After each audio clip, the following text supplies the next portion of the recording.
ball, so I let them hang. When I pull this thing, all you bitches best to know my name. Nobody you hoes, I'm coming from South Park. Catch you after dark, I'ma spit your fucking chest apart. Follow you.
fucking justified. Follow you.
Like, yo, I'ma still Uncle Hotep shit. Say Uncle Hotep shit. But God said, nope, don't say that shit. That's the only reason. It's the only reason why I couldn't have said it on the show. Because I damn sure was gonna steal your shit. I was about to be like, hey man, I'm black. I got a lot of experience with German Shepherds and hoses. we could clear this whole shit out tonight.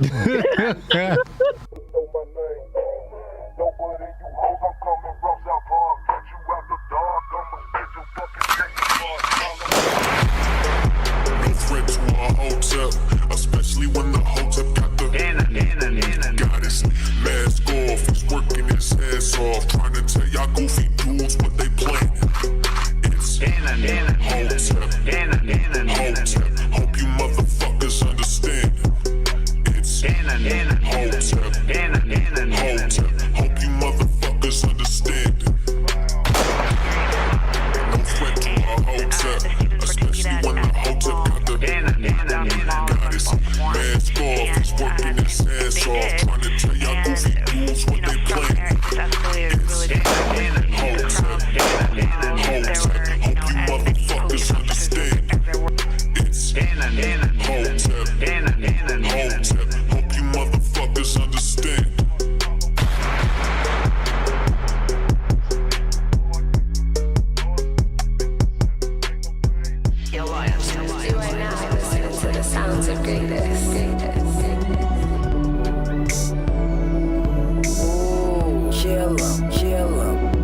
What's going on, everybody? What's going on? Welcome to Cannon Speaks. Welcome to the after party. I'm CannonHotep. Right alongside me tonight, my man DJ Protocol in the building. What up, world? What's up, bros? What's going on, bro? What's going on? Man, another grifty Thursday, bro. Another grifty Thursday, man. Another grifty Thursday. Y'all give yourselves a round of applause because y'all could be anywhere right now, but you're hanging out with us and we really do appreciate it. If you're new, hit the like, hit the subscribe button, hit the notification icon. It'll let you know when I got new content coming out. Please share this stream. Let people know we live. We catching a replay. Leave a comment. Let me know what y'all think. We can use that constructive criticism over here, guys. We can use that constructive criticism. We got 31 watching over on X already. That's what I'm talking about. Been getting a lot of love over on X. Got 31 watching over on X, man. Oh, man. Anyway, you want to donate to the channel, super chats, rumble rants, always welcome. Or $ CannonHotep on Cash App. That's $ CannonHotep on Cash App, guys. Do that up real quick. There we go. Oh, man. Anyway. Bruh. What a show today. What a show. Yeah, man. That was awesome. It was a fantastic show. HJ coined another phrase, coon barometer. Coon barometer. Man, he came in, man, listen. He earning that Coon of the Year award. He earning that Coon of the Year award. Hey, he got it, man. He got it. I don't know if I can grift that hard for the Coon of the Year. I'm already Coon of the Citrus in Savannah for fucking with Trump. So, you know. That's funny because in Baltimore, I'm considered a real nigga for messing with Trump. Yeah. So it's like it's both because the streets is like, hey, cuz we fuck with you. But the educated, the boule, oh, man. Oh, man. All my life, I got to fight. Joe Beard said, Cannon, did you drop Jolly Ranchers in your Zima? No, I didn't drop Jolly Ranchers in my Zima. That might have been a little overboard. However, I like Zima, all right? When I was a kid, I couldn't have Zima because I was a kid. I went to the liquor store one day looking for one thing, and I seen Zimas. And I was like, oh, I could never drink these because I was like 5 or 6 or whatever. And I bought some Zimas. I'm like, oh, they all right. They all right. Come on, man, yo, no Diddy. Really though, is that what we doing here? I gotta say no Diddy if I drink Zimas. I was. It's like not nostalgia, but like you know when you're a kid, like dang, I couldn't get that. So let me try it out. You know what I mean? I like oh, Zimas, all right. Oh man, I guess when I think about it, maybe I should say no Diddy.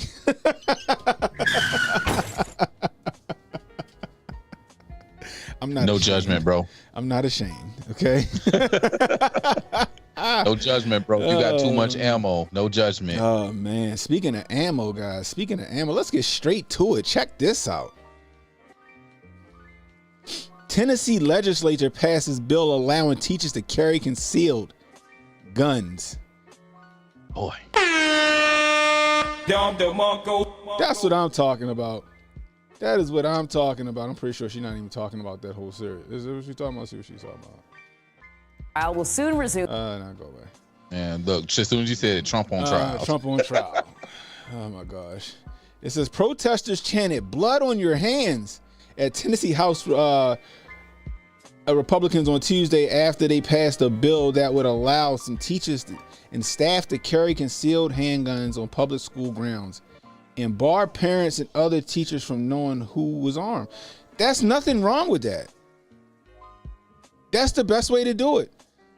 The 68-28 vote in favor of the bill sent it to Republican Governor Bill Lee for consideration. If he signs it into law, he better sign it into law. It would be the biggest expansion of gun access in the state since last year's deadly shooting at a private elementary school in Nashville. But guess what? Guess what, Protocol? We ain't got to wait for the police to get there to lay yo down. Sure don't. You know? Sure don't. See, well, listen, I know a couple of coaches and teachers from my matriculation in school that I would love to see with some weapons. I would love to see them actually have to get in action, especially them ROTC instructors, boy. I would love to see them with something in their hand and see what happened. Like the news reports have been like, yeah, they thought they was going to get in, but unfortunately they forgot that the teachers had weapons. And as soon as the first shot went off, it was over. Right, the master gunnery sergeant from ROTC laid him out. You know what I mean? With a long distance shot. You know what I mean? Right. Right. You know, but that's what I was saying. I said this before, right? And I came up with a solution. And people thought, even I got friends and family that are teachers that don't trust themselves with guns. I'm like, well, you just unstable.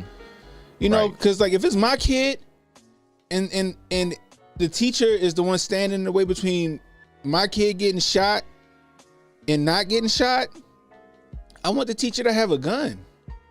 They want them to throw tennis balls and batteries. You know what I mean? Like, no, if the what teacher... if it was the teacher with the vape, though? The teacher with the vape?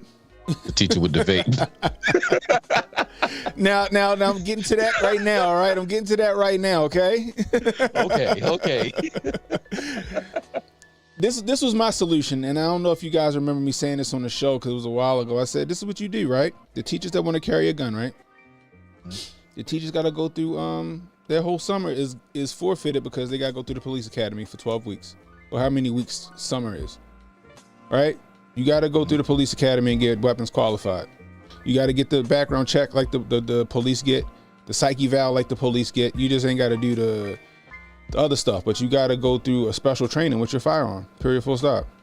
The teachers that pass the psyche eval and that want to do it, it's got to be voluntary. And then the ones that volunteer and pass that psyche eval, they can go to the police academy for a few weeks and get trained on active shooter or whatever you do. Create something. Boom. There you go. There you go. And it's not every teacher. It's probably gonna be the gym teacher. It's gonna be the ROTC teacher who are already in the damn military. Right. You know what I mean? Right. It's going to be, maybe the principal. You got teachers who aren't just, because people, like, teachers aren't just these weak people that's just in there teaching our kids. You got teachers that served in the military. Mm-hmm. I know some real niggas that's teachers that was in them streets. You know what I mean? Like, you got people that are apt and have the aptitude to do that. The ones that go, I couldn't carry because I've been a shot one of them. Oh yeah, you know what? You probably shouldn't even be a teacher if you even thought that you would shoot a kid if they got on your nerves. You shouldn't even be a teacher. Right. You shouldn't even be a teacher. That should disqualify you off the muscle, man. Disqualify you off rip. I wouldn't say that out loud. Right. But that should be one of your little quiet in the corner statements. But even then, I still got a problem with it. But at least I don't know. How many teachers you need to carry a gun in school? I'm gonna just say off the rip, what, 4, maybe? 4, yeah. 4. You get somebody in the administration, and then 3 in the faculty. Period. That's it. That's what you do. And they gotta get qualified and after they go through their initial training, every summer they got qualified. Period. Or every quarter they gotta go shoot. Just like a report card, they gotta go shoot every quarter. It's got, that sounds like one. And I think that's fine. If you don't want to do that, then you hire some of these people coming back from war. You hire some of these soldiers that's coming back to need jobs. School resource officers. We got them here in Baltimore. Have you ever heard of a mass shooting happening in Baltimore City? Anybody? Put a 1 in the chat if you ever heard of a mass shooting happening here in Baltimore. You ain't gonna hear about it. You know why? Because the kids probably done shot the perp before the perp got a chance to shoot the kids. Right. But we had a fake, this had to be last year, right? And this is the crazy thing about social media. Some chick in Brunswick, which is like an hour and some change from here. Actually, that's where the whole Ahmaud Arbery situation took place, right? Brunswick, Georgia. It's like an hour and some change from here. Oh, Rumble Down too. I'm getting a lot of chat saying Rumble Down. Rumble Down? Yeah, Rumble Down. It ain't streaming. What? Yeah. What in the world going on with Rumble? Hold up, guys. Let me see. Yeah, it's just your video. What? Your pre-video rolling. I'm looking. What the heck happened? Hold up. Because I put the right stuff in there. Boom. And then what else is the problem? I see the problem. I see the problem. Rumble be rumbling. Rumble be rumbling, yo. Oh my gosh. I was wondering why Rumble ain't had nobody in there like that. Yeah. There you go. So I'm about to start that joint up now. Boom. Rumble is on. Sound like the wind. Yeah, man. We had a chick down in Brunswick who called in a fake shooting at honestly one of the hooded schools in Savannah. Mm-hmm. And bruh, we had like almost every GSP that was in the area, essentially the whole Savannah Police Department, the whole Board of Education Police Department. Like, it went crazy. So then it went from the little chick lying in Brunswick saying that it was a shooting at Savannah High to people who allegedly was at Savannah High saying, oh, we heard gunshots and this, that, and the third, and it was a teacher. Like, it was crazy, but nothing happened. And I'm on the same side as what you just said. Like, I know them kids strapped, like, bro. I know that they ducking the pistol off somewhere. So yeah, if anything would have happened at school, it was on the popping. It's on and popping. The hood pulling up before the the police get there. Before the police get And there, the police straight up. and the police in Baltimore already at the school. Mm-hmm. You know what I mean? And then and then like I said, the Jewish school, right? The Jewish school, they got drop leg holsters and plate carriers with a guard shack. I need to get a picture of that on my way to work tomorrow. Drop leg holsters, it looked like a maximum security like facility. Like Fort Knox. That's for their kids. It should be maximum security for the kids. The police Absolutely. can't even get in there without an appointment. How about that? The police can't get in there without an appointment. Say word. They ain't messing around with nobody. Here go Emmanuel. Cannon, you live in Baltimore. It's only real niggas. It's only real niggas in Baltimore. They don't have a choice. Yeah, the Jews don't play around with their kids, so why is we playing with the kids, yo? You know what I mean? Why is we playing with the kids? It don't make sense, yo. It don't make no sense. It's crazy that people are up in arms over teachers carrying firearms, yo. I don't get it. Because they're not comfortable with themselves. It's got to be it. I'm happy with that. I think that's a fantastic thing. You know what I mean? Because like I said, if my kid is in a classroom with they back against the wall and there's a shooter that's coming down the hallway and it's imminent and that they going to get in that classroom, I want that teacher, I want my kid to have a fighting chance. Absolutely. People automatically disqualify their kids or they'll put their kids in danger just to prove a point. Just to prove a point. Like when I seen the article, I was looking at Instagram. And it was somebody on my Instagram. Oh, we better start praying loud. Oh Lord, here we go. I'm like, really though? Really? Because it sounds like prayers have been answered with these teachers being there to carry guns in Tennessee. And I hope that other states follow suit. Hope that other states follow suit. I think they will. I think more red states will follow, like, more solidly red states will follow, right? The Floridas, maybe Texas, Alabama. I think Georgia may try, but our reds in Georgia, and I was just having this conversation with someone yesterday, our reds they work with Democrats, right? So if it's something too far over the line, they won't do it, you know what I'm saying? Or they'll water it down. That's why, we just got school choice. And I think Kemp signed it like 2 days ago. All right. And it's not even as strong as it could be. So for everybody on Rumble, my bad, y'all. I forgot y'all just jumping in because I don't know if it was me boomer teching it up or what happened. I had to re-put the keys and stuff in. So check it. Tennessee legislature just passed a bill allowing teachers to carry concealed guns. I think it's a fantastic thing. I had to give it a round of applause. But see, like I was saying, Emmanuel, I agree with Emmanuel, what Emmanuel was saying. You got teachers that's on way too many SSRIs and stuff like that. But that's what I'm saying is that you got to pass a psych eval first, right? Just like when I go buy a gun or when I went to get my concealed carry licenses, it asked me if I was on that type of stuff. See, the state police here in Baltimore or in Maryland, they're the ones that's responsible for giving us the carry licenses. So I gotta go through a background check like I'm applying for the state police. They call my references. They calling everybody. If you got an ex-wife, they're gonna call your ex-wife. Did he beat you? You know what I mean? They calling everybody like you applying for the government. I don't see an issue with it, especially if you get those teachers, the ones that want to carry, even if they already have a carry permit in Tennessee, you still make them go through a background check or not a but a psych eval, and they still got to go through training. The ones that volunteer, and then you weed out the good ones. Period. Full stop. That's it. I think that's a better solution than just we're going to have the police come in and they're going to give you tennis balls and they're going to give you golf balls and you throw them at the assailant. Okay. You're just going to piss them off. That's it. That's all you're going to do is piss them off. And now they know. Tennessee, I guarantee you, we won't hear another incident in the Tennessee school anymore. Yeah.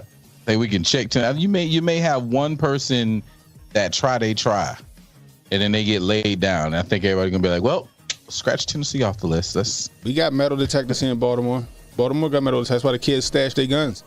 Got metal detectors. They got to go through the metal detectors. And they got clear book bags here in Baltimore. Remember that? Oh, you got to have metal detectors and clear book bags. It's going to traumatize the kids. You ain't worried about Baltimore City and other metropolitan cities who got metal detectors and clear book bags? Clear mesh book bags, boy. Yeah. And that's been since I was in school. For real. Metal detectors and clear book bags or mesh book bags. The county, not so much, but the city, yep, definitely. Definitely. And it seems to be working. You ain't heard about one mass shooting here in Baltimore City. As far as I want to check. Back then, JanSport. Somebody in Congress, but JanSport was expensive. It was, but that was the book bags. Like you had the hair store clear mesh book bags that a lot of us rocked. And you had a lot of us that had JanSports, especially I know down here you wasn't finna get away. You ain't about to tease us for not having a JanSport. No. And I can't even argue with you, man. You're right. Our kids don't know math. They can barely read at their grade level. I agree, but I'm gonna tell you this though. Little Timmy that got mad because his mom took his keys to his Mustang ain't gonna come to school and shoot it up. He gonna get laid down by the kids before he even get a chance to do whatever. And I'm not trying to glorify the violence here in Maryland, but what I'm saying is that a lot of these places where these shootings happen, they have less security than Baltimore City Public Schools. And look what happened. But then when you go to Congress, all of a sudden, we could traumatize the kids with metal detectors and making them wear clear book bags. It's a violation. And I'm like, yo, they do it here in Baltimore. Kids seem to be unfazed. I'm just saying, like, so okay, well, if you don't want to do that, then let teachers anonymously carry, like this Tennessee bill is alleging. No other teachers would know who's carrying the guns other than the teacher that's carrying the gun. The teacher that's carrying the gun won't even know who the other teachers with guns are. Think it's a good idea. Come on, man. I'm just using Baltimore because I live here. I live here. You know what I mean? I'll use St. Mary's County. How about that one? Remember when the mass shooter tried to run up in the school in St. Mary's County, Maryland, and he got laid out before he hit the front door? That cop put them bullets on his ass. You know what I mean? So it's like, I'd rather my kids have a fighting chance with a teacher who got a firearm that can fire back and maybe draw fire away from the students and put the shooter on the defensive. They cowards. They don't want to get into a firefight. So if they go in there thinking they got easy targets and then some teachers start sending shots back their way, guess what it do? It draw the attention away from the kids because now the shooter's on the defensive trying to keep himself alive. And now his last thought is the kids. He trying to stay alive. He ain't trying to get hit. He wants to stay alive. He trying to get out of there. Wrong target. This is not in the plans. Matter of fact, the Tennessee, the shooting that they're referencing here in Tennessee. Remember the manifesto? What did they say? They went to another school, but it was too much security, so they couldn't go in there. So they went to another school with less security. Right there on your face, people. It's right there. They said it in the manifesto. Remember that for the same one that they're referencing. The last year's deadly shooting. Yeah, that shooter, let me go ahead and get this already set up because I don't want no problems.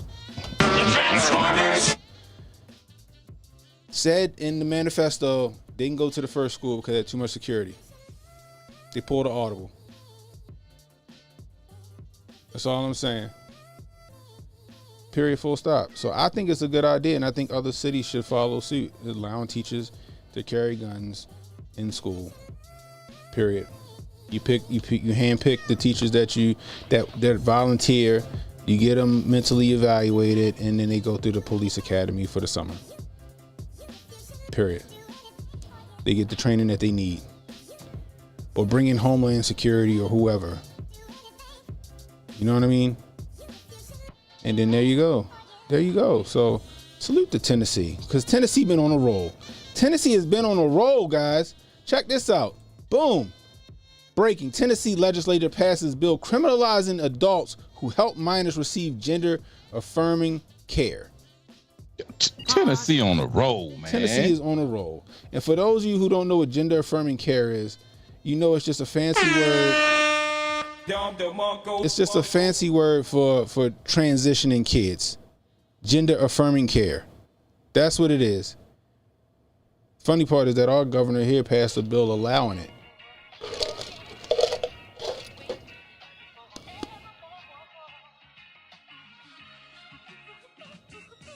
Shout out to Tennessee.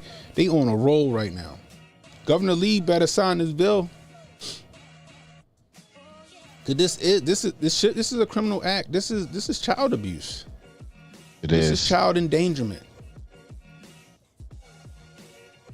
Shouts out to them for stepping up, man. Yeah. Like it's so much going on with our kids, the way that these people are attacking our kids from every angle and direction. It's like, it's freaking crazy. I just saw a story somewhere on the X timeline where it was one of them fairies in dresses, one of them special men's, right? Mm-hmm.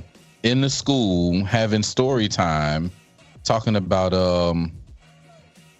if you're happy and you know it, say free Palestine or something like that, right?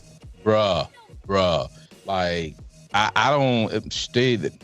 We got to protect our kids, man, and even the kids that are stuck in public school, because there are a lot of us working parents who cannot be home to teach them in homeschool. Like, bro, we got to save our kids, bro. Yeah, we got to. I come from a time where gender and sex meant the same thing. It's just that gender was just a fancy way of saying sex. That's it. Now all of a sudden it means two different things. And they teaching these kids that, like I told you guys, we too old for them to try to indoctrinate that nonsense. We too old for that. We are way too old. So what they gonna do? They're gonna go for our kids because they're the most impressionable.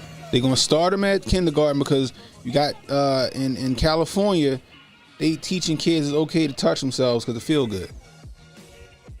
Then what was that book you showed me, the queer guide to adult sex or whatever that crazy book was? The teen queer guide. Yeah, where they was telling kids, hey, you might as well just start dating older people because it's gonna be hard for you to find other queer kids. So go fuck you, go. Excuse my language, Lord. I'm sorry. Go screw your gym teacher. Maybe that dude in church or your coach. Like, and it's the funny part is I remember they had that TED talk where the lady was trying to justify pedophile, having to put a P into the LGBT blah blah blah. That's what they want, y'all. That's what they want. We are in Babylon, bro. We are in Babylon. And they're just trying to, it's just weird. They're just trying to, I don't even know what to say, y'all. I don't even know what to say. Like, it's just, we in Babylon and it sucks. And I gotta like deprogram, not deprogram, but I gotta debrief my kids. My son just based. He just based for my son don't care. He got in trouble for telling a kid he was suspect. Kid says something, he's like, yo, that's sus, bruh. He got in trouble. The teacher called the house. Oh, I wasn't mad at all. Not for telling him that he's sus. I wasn't mad at all. I said, well, I guess he was acting sus. I was like, what he did, son. Right, you know what I mean? Like, my daughter, she go to like one of them artsy schools, and them kids is weird. They got. I think she said it's a litter box in the classroom or something, because one kid identifies as like a cat or something crazy, and she in high school. And man, at the next parent-teacher conference, bro, take a picture of that damn litter box, please. I told her I need a picture. I need a picture of that, she said bro. They got furries in the school. People think I be lying when I say this, bro. Like, no, they're literally telling your kids to identify as whatever animal they want, and they are accepting that. Like, bro, this is crazy. This is, boy, America about to be screwed. Bro. My daughter said, though, Dad, they literally, she thought their furries was just some crazy stuff that people go to conventions for. She said, we got furries in our school, and the teachers have to acknowledge it. I said, well, you wanted to go there. Because she dances. She does like class ballet. So it's one of them schools. And I was like, I told her them kids going to be weird. You ain't going to like it. Yeah. And she's like, Dad, they weird. They really weird here. You know I live in Savannah College of Art and Design territory, and it's some furry stories out here, bro, in Forsyth Park. I'm just gonna leave it at that. It's crazy. It's crazy, man, and it's getting more and more liberal, I'm gonna tell you that much. And I keep trying to tell my daughter, like, yo, this is what it is.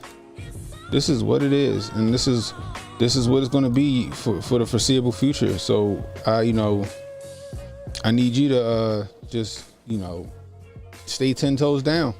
You know what I mean? Right. Stay 10 toes down.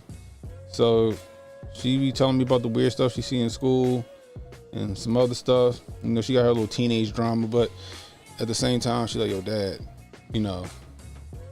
yeah, exactly. Pay attention to her discernment. She do. My daughter, she be standing 10 toes down. I said, don't be afraid to say nothing to you. They crack slick, or they tell you that you got to believe something because it makes them feel better. You know what I mean? I tell them you don't agree with that nonsense. You know what I mean? So my son just don't care. He told a kid, my father said, you want to know how bold your son is? He's like, my father came over the house. He was like, your son just was like, hey, pop. Yeah. This kid was messing with me. And I said, you know what? You need to find Jesus. And my son is undersized. Like, I hope he have a growth spurt. You know what I mean? He's 9 years old. He not that tall yet. And he like 68 pounds. Oh, he man. has all heart. He don't care. And he just bold enough to just go after kids. He do not care. And my father was like, my own grandson just humbled me. Cause my son don't care. He tell him what it is, yo. And like, he has no filter. So I don't even be mad about it. I encourage him not to have a filter when it comes to stuff like that, because he speaks out about it. You got a 9-year-old speaking out about stuff that the teachers won't even speak out about. Based. You know what I mean? They got a base papa, so Yep. I told him, I said, and a base granddaddy. I forgot my daughter said that they said she couldn't wear something to school. And I was like, oh, for word? I said, next time they say that, you call me up, because I will go upstairs. I will go up there and we gonna have a talk. So you let these kids come in here with tails and ears and all this other nonsense on, but my daughter can't wear that shirt. That's what we doing? You know what I mean? I said, let me handle that next time. You let me handle that next time, because this is crazy. You know what I mean? So salute to Tennessee and the governor better pass that bill. Right. We got to protect our kids. And I have no problem with transgender people. I have no problem with the LGBTQ community. But when you start forcing it on our children, when you start making our children accepted or trying to change them, behind our backs to want to be that, because it's the same like you're grooming them. They got enough time to figure out what they want to be. Now, if your kid turned 18 and he want to wear a dress, he grown. 21, 23, they grown. But your kid under 18 years old, they don't know no better.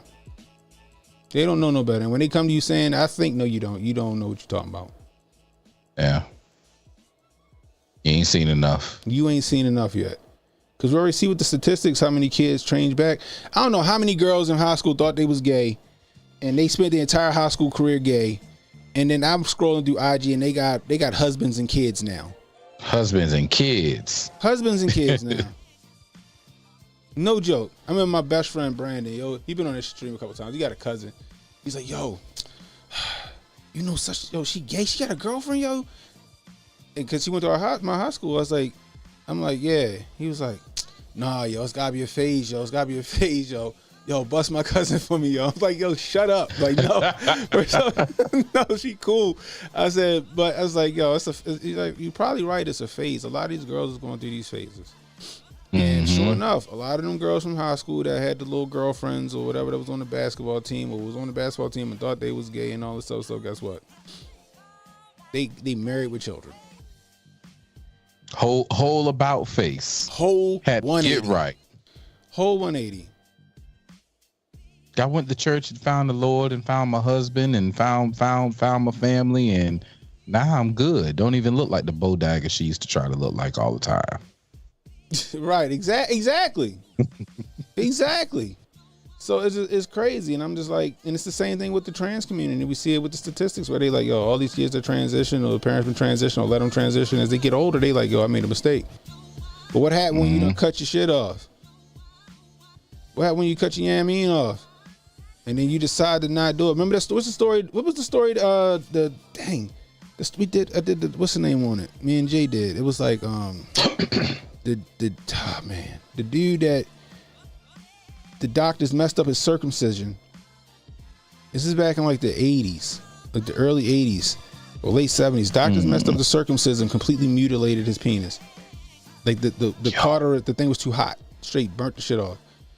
And the parents raised him as a girl for the first 13 years of his life. I remember y'all talking about this. Yeah, I can't remember what the name of it, the Jane Doe story or something like that. I can't remember that. But when it was time to have the surgery to try to, I guess that, to do whatever, they finally came clean to the kid. And he decided, no, I'm going to stay a boy. But then end up committing suicide. Because essentially he was a eunuch. He couldn't do nothing. Right. David Raymer. Yeah, that's it. David Raymer. Yeah. Yeah, I forgot the name, what they called the story though. But yeah, he was John Jones case. Yeah, the John Jones case. That's exactly what it was called, the John Jones case. But yeah, he was on Donahue. He was on Oprah, and he ended up killing himself. 2004. Yep. It was, it was crazy, and you see that a lot. So, gender affirming care. Stop letting them put these fancy words on this demonistic stuff. Right. This unholy stuff. Period. I don't even know where it came from. It just came out of nowhere. And like I said, I have no problem with the trans community or none of them. You do what you want. You do what you want. I got a cousin. Love my cousin to death. She's 6'9". Damn. Changed his name and all that stuff. More power to her. Used to write rhymes back in the day, watch Kid and Play and all that other stuff. Next thing you know, it was just a 180. That's what's up. That's what you want to do. That's what you want to do. Do I agree with your lifestyle? No, I don't. My aunt, one of my aunts, I will go to war for her. She gay.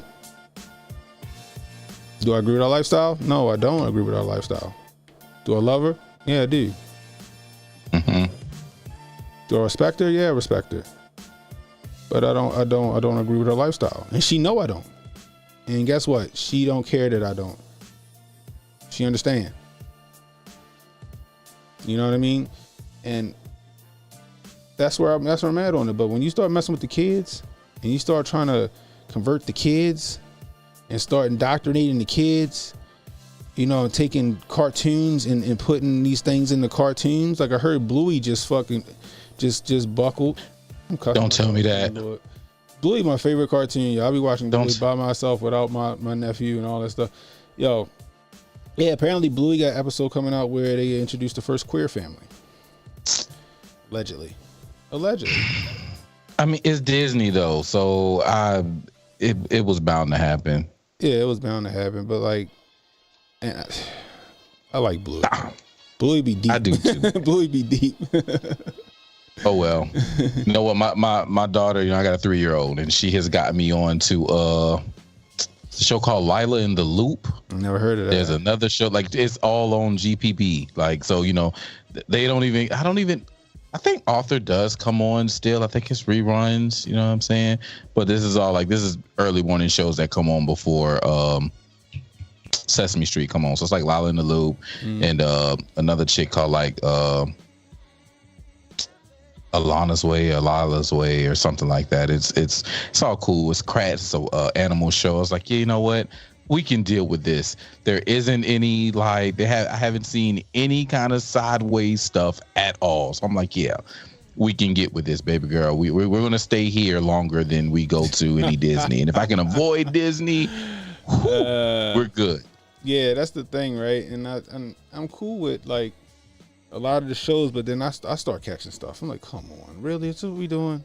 Is this what we doing? So They got to keep protecting these kids, man. Let these kids make these decisions when they get old enough to make these decisions. Period. Real. But speaking of Disney, so I'm all caught up on X-Men 97, and holy smokes. Are you? Bruh. Are you? Man. X-Men 97 might be better than X-Men 92. Oh, definitely. Oh, definitely. Definitely. And 92 was good because I just watched all of 92 while, taking care of 97. I remember X-Men 92 like it was yesterday. So when I'm sitting here, watch spoilers if y'all watching it. Oh, no, man, you're gonna say no spoilers. You better start watching, yo. It's some stories that I'm like, oh, I remember that storyline. Like the Jean storyline. I said, oh, I remember that one. You know what I mean? So I'm like, yo, the last 2 episodes though. Boy. They got my man out the paint, yo. Got out the paint, bro. I ain't saying no names. Out the paint. They got my man out the paint. What? On some sacrifice? Come on, yo. But, bruh, so. I almost shed a tear.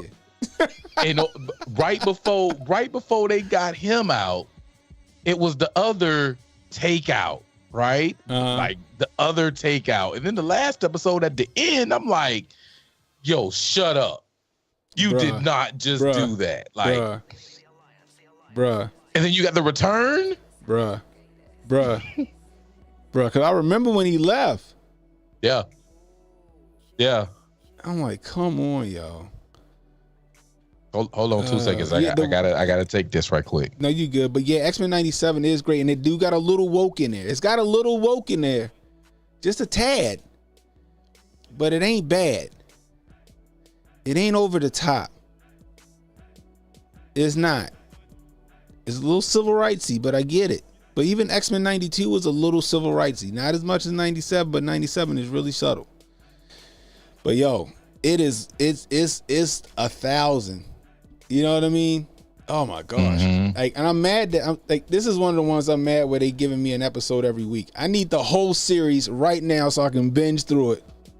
Yeah, that's how I was. I didn't even want to start, but I got a partner and he was talking about it. He was like, man, look, Pro, we got to talk about it. You got to watch it. I'm like, oh man. All right, bro. All right. I'll do this. That in Shogun. He had me watching Shogun too. And which is another great show. If you hadn't started watching Shogun, that's a great show as well. Emmanuel gonna say Cannon to go woke for Wolverine confirmed. Get out of here, yo. Look, Wolverine my favorite X-Men. He's my favorite X-Men. He's always been my favorite X-Men. Yeah. Always. Wolverine then Gambit. Those are my two. Yeah, Wolverine. My first email address ever was the Wolverine. You know? Wolverine and Gambit was the real ones of the squad. They was the real ones of the squad. Like I ain't want the optic beam like Cyclops. I wanted a healing factor, and I wanted to be able to be indestructible and live for. What was Wolverine built? He was born like 1760 something. He was over like 200 years old. He was over 200. He was immortal essentially. Essentially immortal. And then you got Gambit with the telekinetic whatever he had. Bro, that was it. Anything he touched, he could just turn into a weapon. Why not? Them rogue powers was a beast too. Yeah, I ain't gonna lie. But imagine you can't bust no chicks because every time you touch her, you kill her. You know what I mean? Storm. She can control the weather, but I don't know if I want to control the weather. You know, I remember at one point they were trying to make Iceman gay. At one point, they were trying to make Iceman gay. I remember that.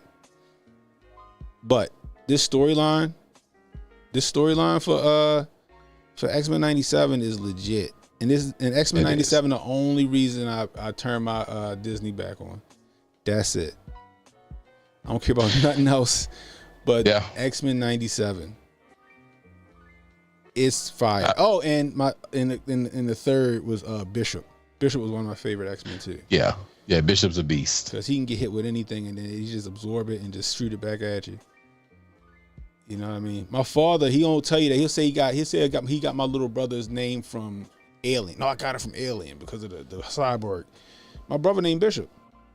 Mm. I lied to you not. I remember my father was sitting there watching X-Men with me, and he saw the episode Days of Futures Past, and he liked the name Bishop, and next thing you know, my brother's name was Bishop. Mm. You know the truth. I know the truth. Now, if he named him after the cyborg from Aliens, that's legit too. But I know he got it from X-Men. He saw the black dude with the curly hair named Bishop, and he's like, and the next time my brother named Bishop. Yeah. So I was like, okay. That's a better story. Cable was Not the Bishop's cyborg. handler. Cable was Bishop's handler. Because Cable was like Bishop's like commander or something like that, essentially, wasn't he?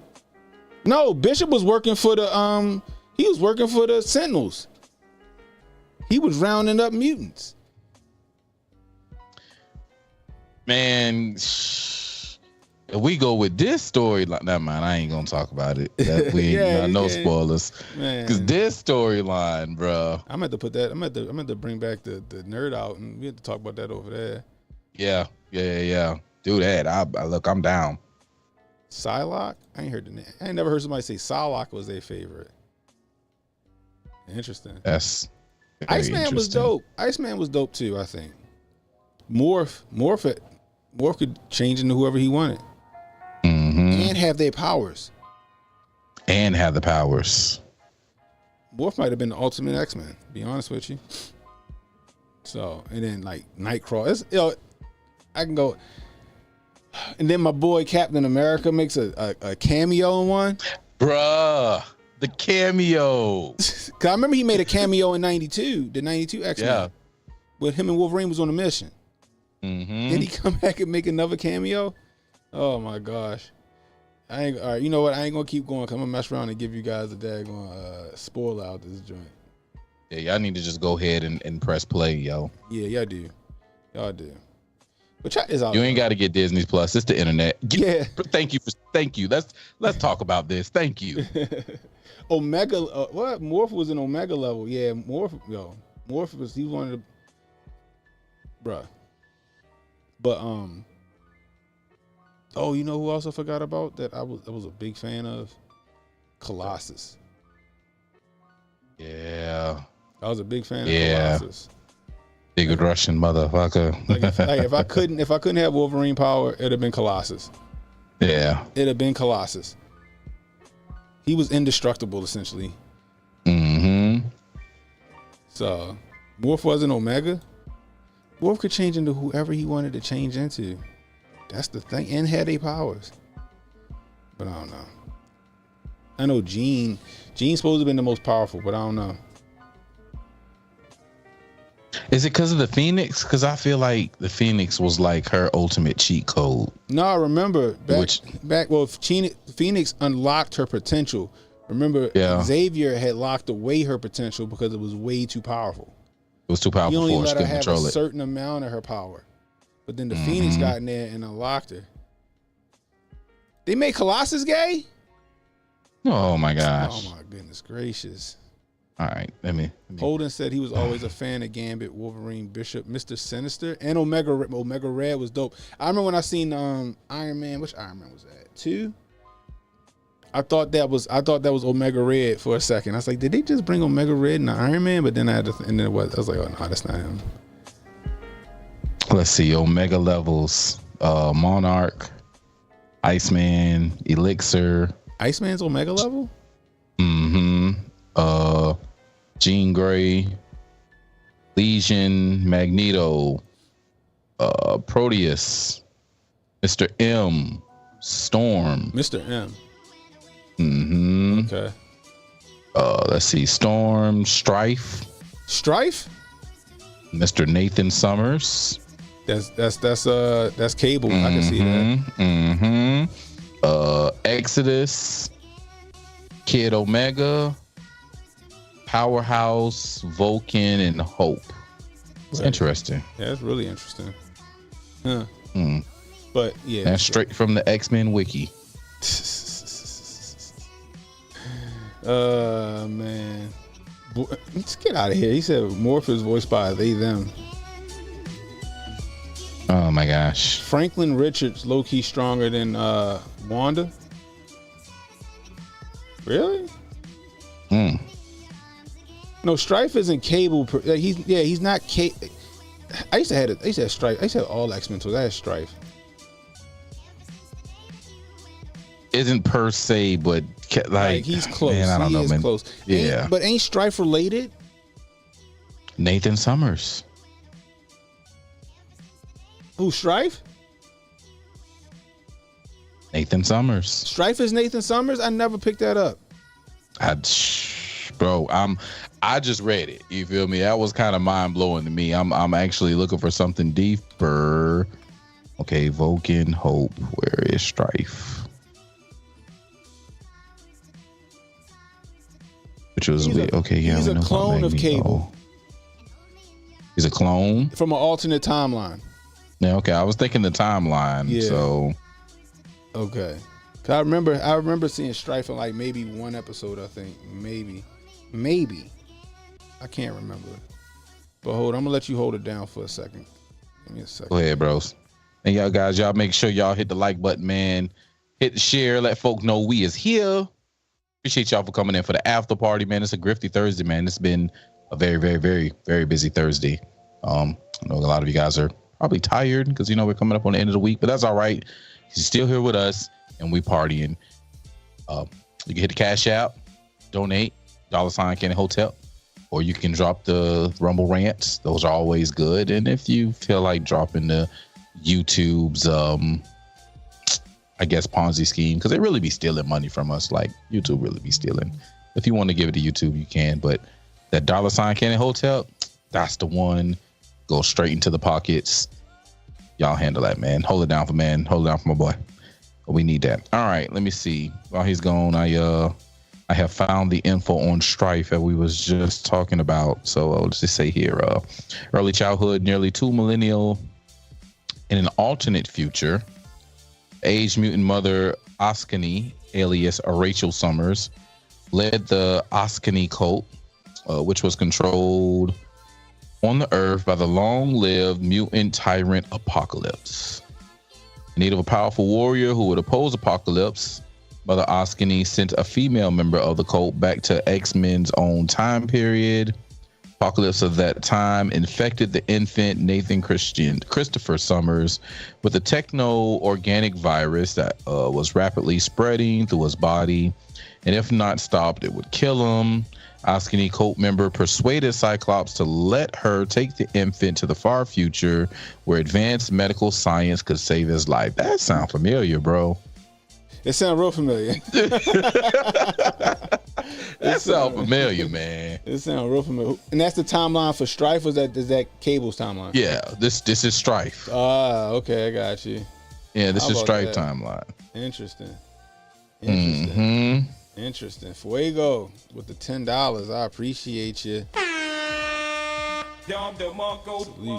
Bro, I'm telling you, X-Men, even with the Civil War, go read the X-Men part in the Civil War. They ain't even want no parts of the Civil War.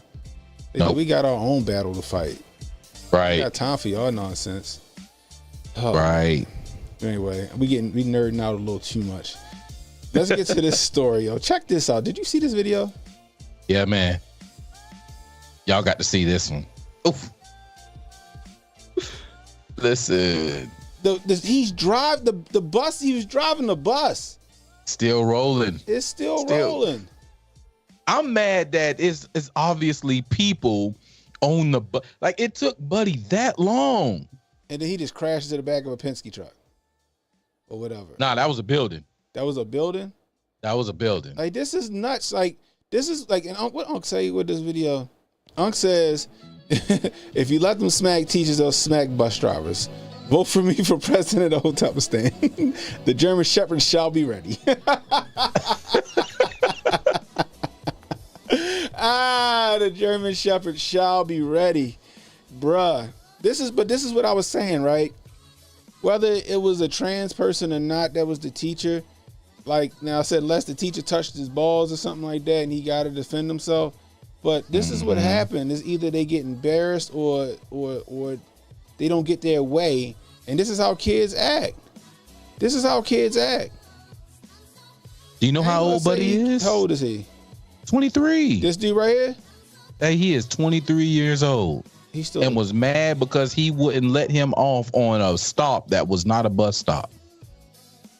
Like, this is ridiculous. This is ridiculous right here. These kids have no respect. He's still a kid, in my opinion. 23. You know, now he old enough to be charged as an adult for assault and battery and endangerment, I guess, or however you want to call it, because of the other people on the bus. Like, this is crazy. This is I don't know where these kids or where these young adults get this sense of entitlement and all this other stuff from. Hey, roll his back. Buddy saw the building coming. Roll it to when the dude came from the back and he was back it up a little bit more. Look at his face. Look at him. He see the building coming. He see the building coming. He got up out of there. You see the people falling. Like, this is crazy, yo. Emmanuel said that's attempted murder in front of the right judge. Yep. Yeah, it is. B said he will be charged. He need to be charged. Oh yeah, he being supercharged. It's over. But then you're gonna have people, well, he should have just let him off, and like, no, they have no respect. And he's right. And my father said the same thing, like back in the day when we get them talks, because you get the talks when you're a kid. My father was like, when he was teaching us how to handle the police, be respectful. He said, because if you can disrespect, what did he say? He said he was talking to us about that, but he was also talking about respect. And he was talking about he's like, and always, it was a building. Mm-hmm. I think it was like a lumber company or something. And then like if we sucked our teeth or something like that, you know, you suck your teeth or whatever. Mm-hmm. And he was like, don't you disrespect me. You know what I mean? And then he'd be like, if you can disrespect me, I can't let you disrespect me. If you disrespect me, you can disrespect a cop. Mm-hmm. That's what my father said. He always said, if you disrespect me, you can disrespect the cop. Oh, if it was me on that bus, I'd have been so injured. Oh yeah. I'd have been so injured. So injured. I'm getting that good old MTA check. Boy, what? I ain't getting nothing less than 100,000, boy. These kids right here, this kid right here fighting this bus driver, he don't respect nobody. He probably never respect his parents. He didn't respect his mother or whoever raised him. None of that. He think it's okay to do. Because he a real nigga. And now he about to go to jail. He gonna have how many counts of reckless endangerment he gonna have? Every car that's passing by, Bro. Every passenger on that bus, every person inside that building. And the same parents that he disrespected or who didn't raise him right gonna be in that courtroom crying when they baby get hauled off in them cuffs. Mm-hmm. He was good. My baby was a good boy. They gonna have prom pictures and elementary school graduation pictures. And bro, that's what bothers me about all these situations, right? When we do stuff like this, they want to show the prom pictures, the baby pictures. They don't want to talk about the fact that he literally was out on bail. They don't want to talk about the fact that he was literally doing whatever he was doing with an ankle monitor on. They literally don't want to talk about the fact that he continuously stayed in trouble. I mean, the man got a rap sheet longer than the goddamn gone Prince Michael Jackson discography. You know what I mean? And I'm just supposed to say he's a good guy? Nah, man, I'm good on that. I'm going to address it. I don't care how you feel. Nah, man, I'm straight. I'm straight. I'd have pulled that bus to an immediate stop and proceeded to whoop his ass. I don't understand why the bus driver didn't put the bus to an immediate stop. As soon as he swung, boy, I'm slamming on my brakes. He flying into the window. And I'm luckily he still had his seatbelt on, because if he didn't have a seatbelt on, he would have went into the windshield. Yeah, he would have. I'd have hit them brakes, put that joint in park, and proceeded to get that boy where he wanted. What was that? You're going to jail now. You're going to jail now. Wow. What old Otis say on Martin? He said, that just earned you a 5 to 10. What's 5 that? to 10. 5 to 10 minute ass whooping. Like, gracious. This is crazy. But you know what the crazy part is? Depending on where this is, which I don't know where this is at, he might walk. Let me see. I just saved it because I'm talking about it on the show tomorrow. He might walk. Let's see.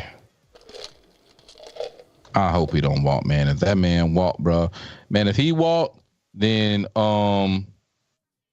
Oklahoma. That's over there. That's over there with Mike and It's and Mike Jay. Yeah. This is ridiculous, y'all. This is ridiculous.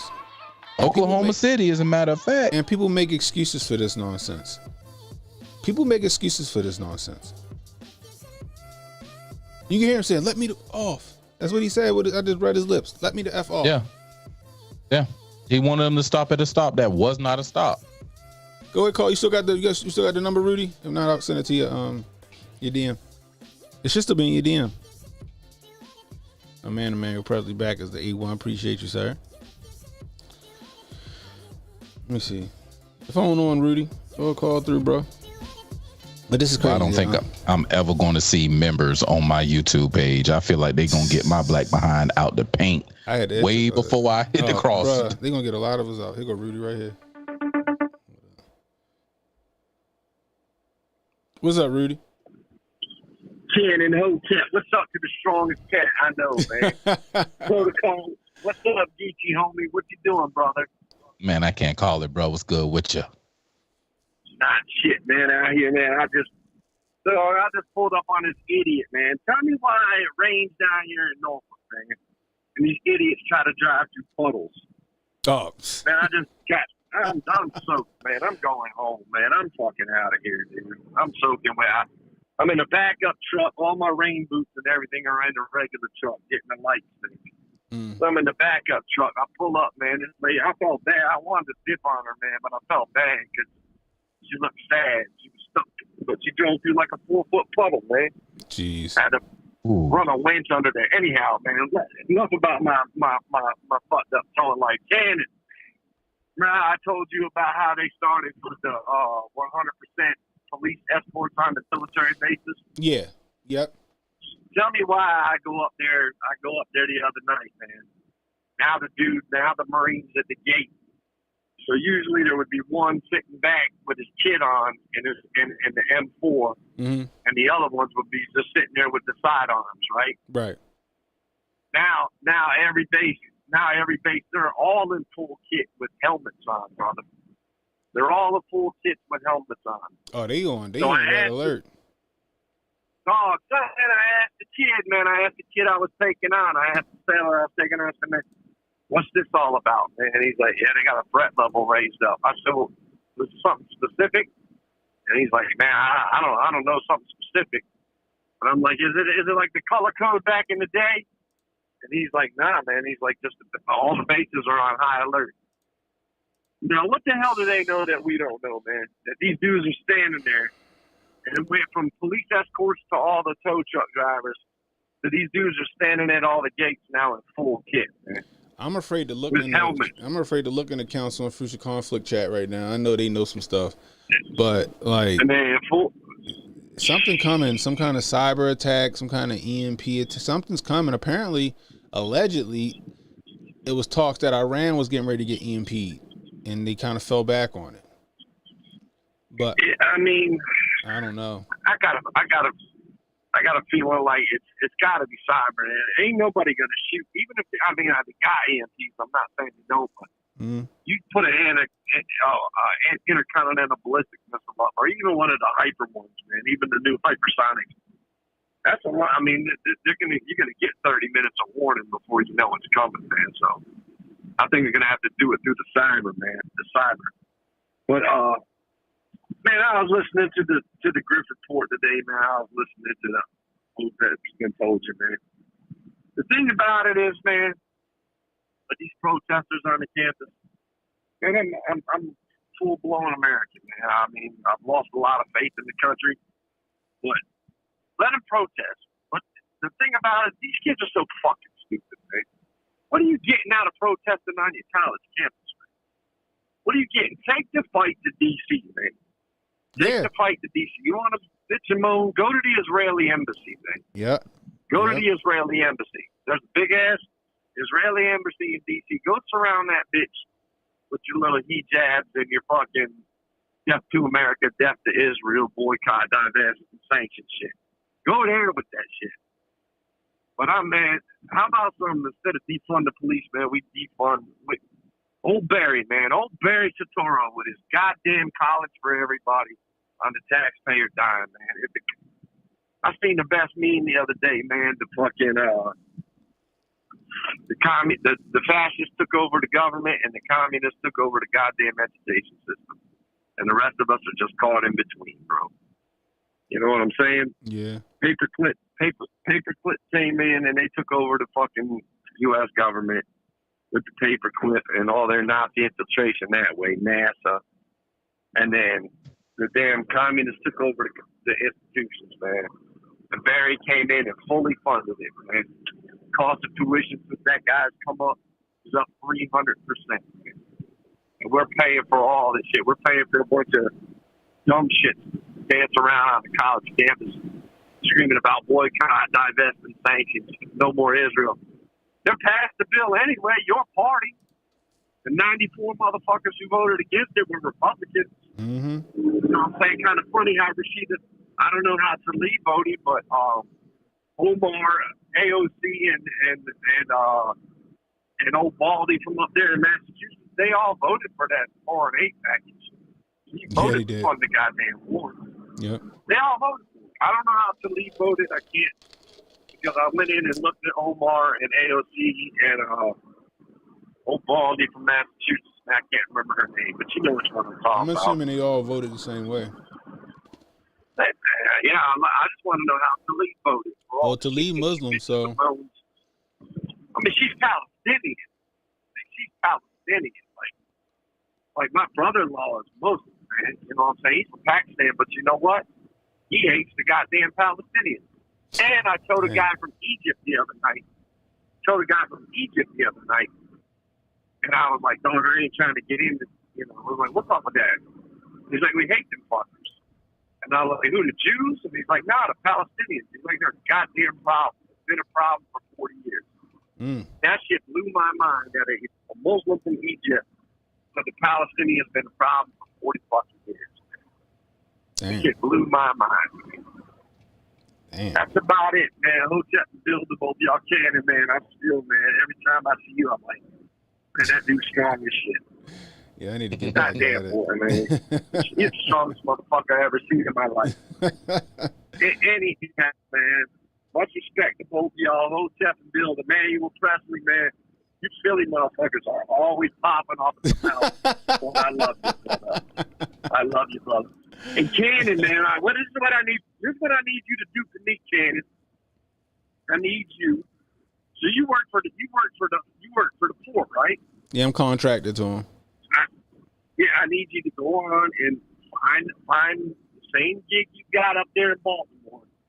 Come on down here to Norfolk. You know what I'm saying? Go on and take Miss Cannon, get y'all a nice piece of property out in Suffolk. It's about a 40-minute ride into work. You'll be in Virginia. We're better on guns. And then I can come up here and fuck with you. You can come down to Carolina and fuck with me. I wouldn't mind making this move. Y'all, man, I'm out. All right, Hotep and Bill. Hotep and Bill, brother. Right, brother. Salute to Rudy the Vet. You see this stuff I was looking at, yo? What's that? This story, so it says, shout out the Black Hotep. He posted it. I think Temple posted it too. So 9mm SMG says, we have another Floyd. This has the potential to get bad. And I know what Black Hotep stand on it. So let's look at this real quick. Viewer discretion is advised, guys. Please get him out of here now. No, we're going outside. We're going outside. No, you ain't killing me. You ain't killing me tonight. You ain't killing me. No, you guys are killing me. They're on it. Officers located Frank Tyson in a bar after he allegedly fled the scene of a single car accident. They're trying to kill me. They're trying to kill me. They're trying to kill me. They're trying to kill me. Go to the sheriff. Go to the sheriff. Go to the sheriff first. Go to the sheriff. Go to the sheriff. Police body cam footage shows an officer kneeling on Mr. Tyson after he resists arrest. They're going to kill me. They're going to kill me. They're going to kill me. You're going to get sprayed. I don't get close, sheriff. You're going to get sprayed. Don't spray him. Call the sheriff. Don't spray him. Call the sheriff. They're going to kill me. Tyson can be heard saying, "I can't breathe." He was later pronounced dead. Get over it. Okay. Calm down. Calm down. Okay. 2029. Stop fighting.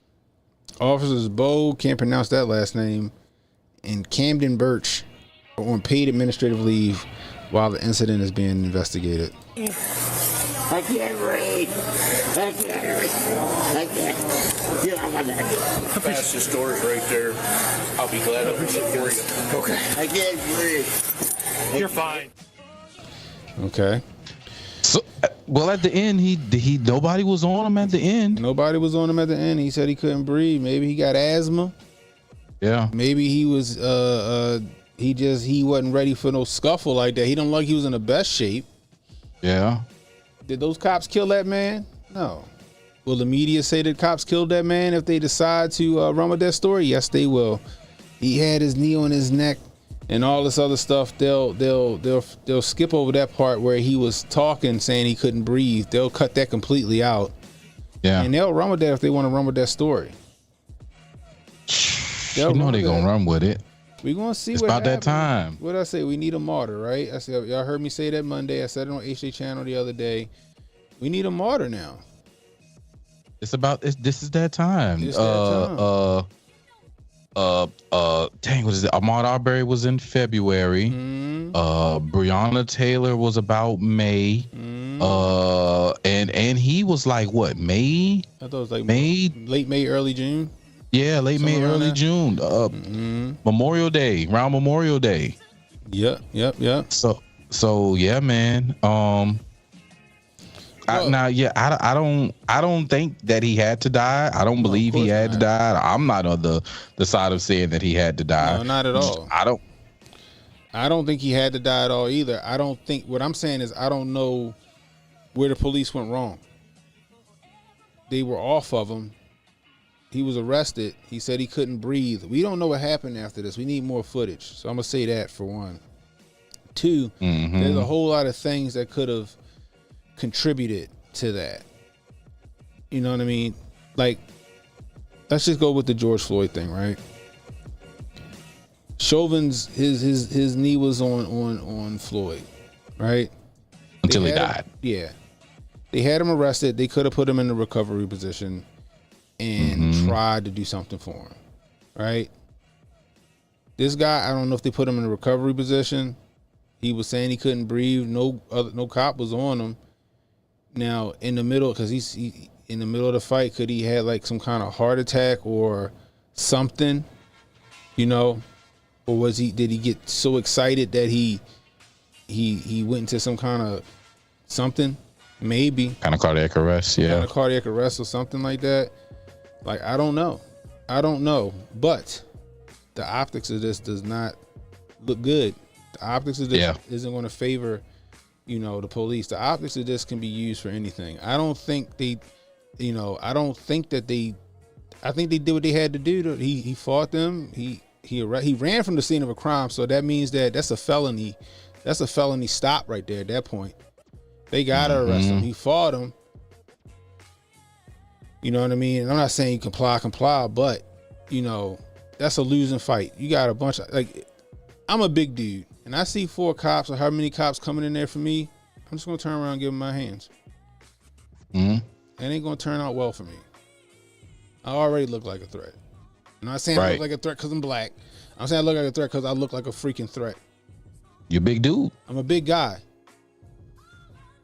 And I'm just like, you know what? Y'all got it. I'll fight this later. You know what I mean? But when you do my pops told me. Yeah, that's what you fight it in court. You don't fight it on the side of the road. Yeah. Where do you think they went wrong, Zan? Show me that big brain take, Zan. Yeah. Where they went wrong? He says kneels on him until he dies. They didn't kill him. Yo, at the end of the tape, look. Play it again. All right, check it out. That's the story right there. Nobody's on him right here. Nobody's here. Listen. Okay. I can't breathe. You're fine. He was still talking. Nobody was on him, Zan. Nobody was on him. But there's so many things that could have went wrong in that. I don't know.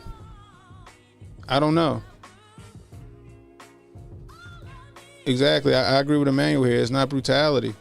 They took him down, they arrested him, and then they immediately got off of him. Mm-hmm. You know what I mean? Who knows what caused that? I don't think the police caused that though. Right? Like when George Floyd happened, I was like, yeah, no, I don't. I was like, a carotid choke. You know, first off, you ain't talking. Second off, you gone in about 10 seconds. You out. You sleep in 10 seconds. So you know, a blood choke, you sleep in 10 seconds. So he didn't cut off any arteries. They arrested him and they got up off of him. You know what I mean? I agree with you. I agree.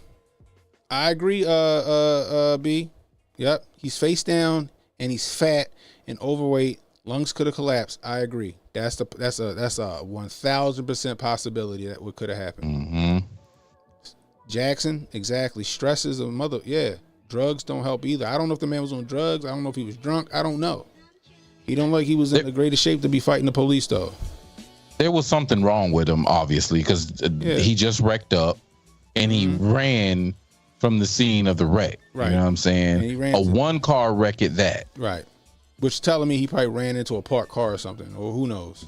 Who knows? He hit some inanimate object that was not moving. He hit, and on top of whatever condition he was in, the fight with the police ain't help.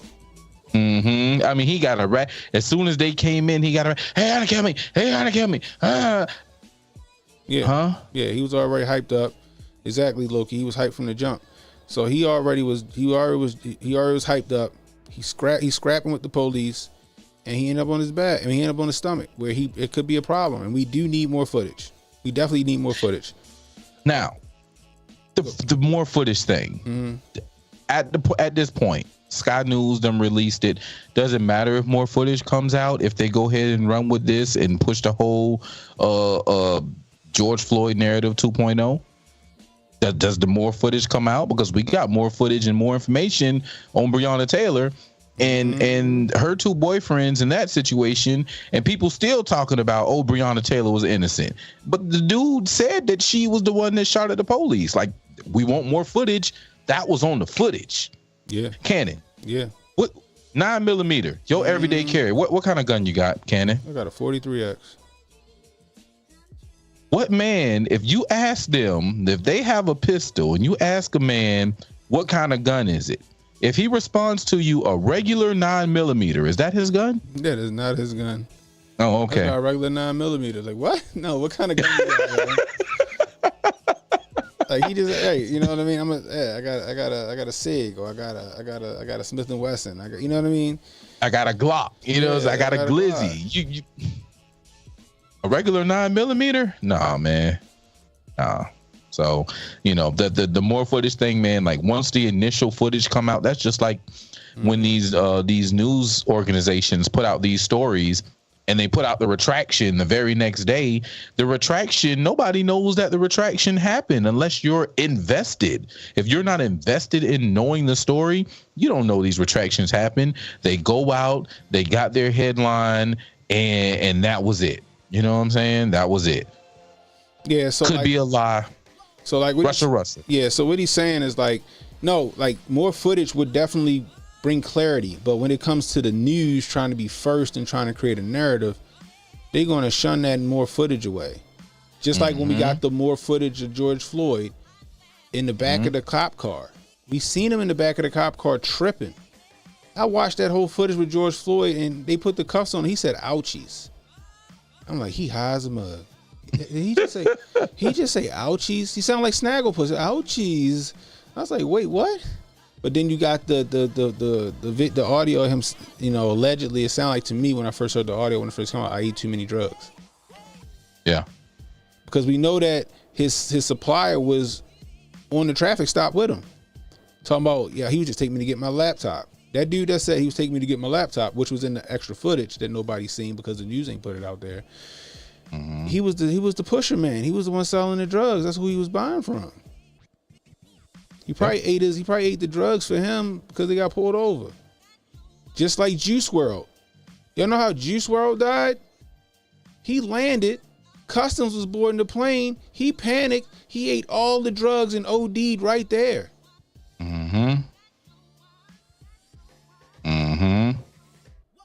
But nobody seen Instead of just working his way through the situation. Yeah, they might not even have cared. Right. You know, but with the George Floyd stuff, they had more footage come out. And, you know, all the truthers that wanted to know the stuff like we would be, right? We like, dang, okay, well, that brings way more clarity to the situation. But the news ain't put out that extra footage. And social media tried to bury it. But with this news right here, all they got to do is this. They'll start from here.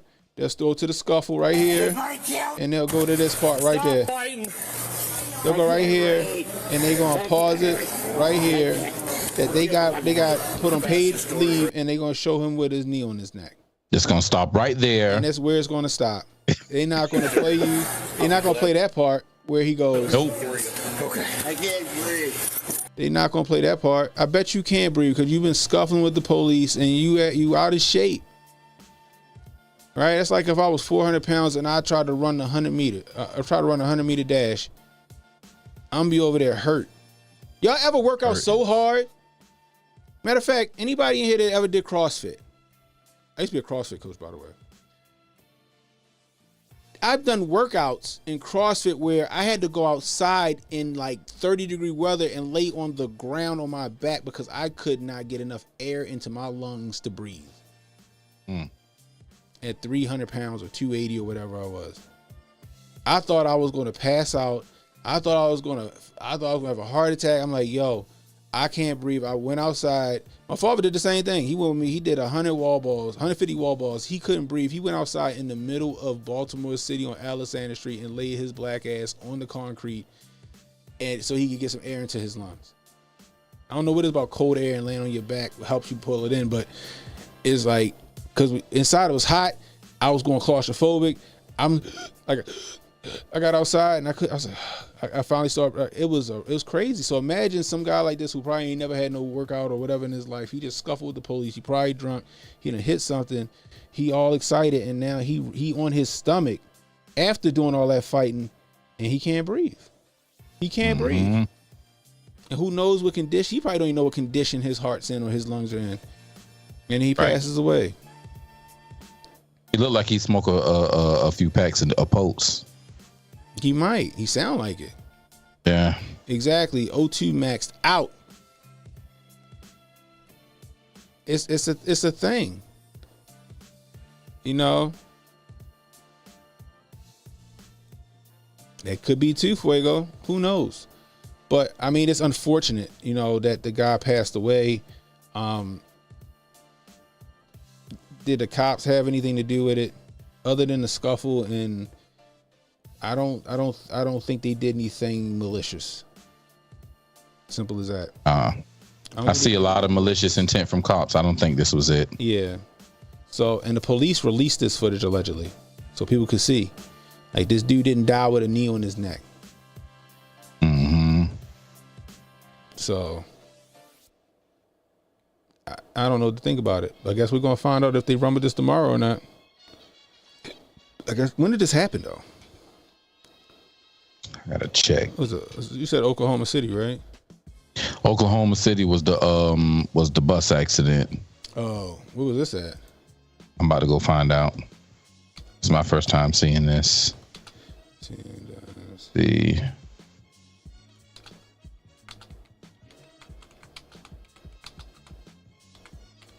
Ohio. Body cam footage shows police left an Ohio man. This is 7 hours ago. Is this it? Yeah, this is it. This is it right here. Let's read the story real quick. I don't want to add for Sprouts. Body cam footage shows police left an Ohio man handcuffed and face down on the bar floor before he died.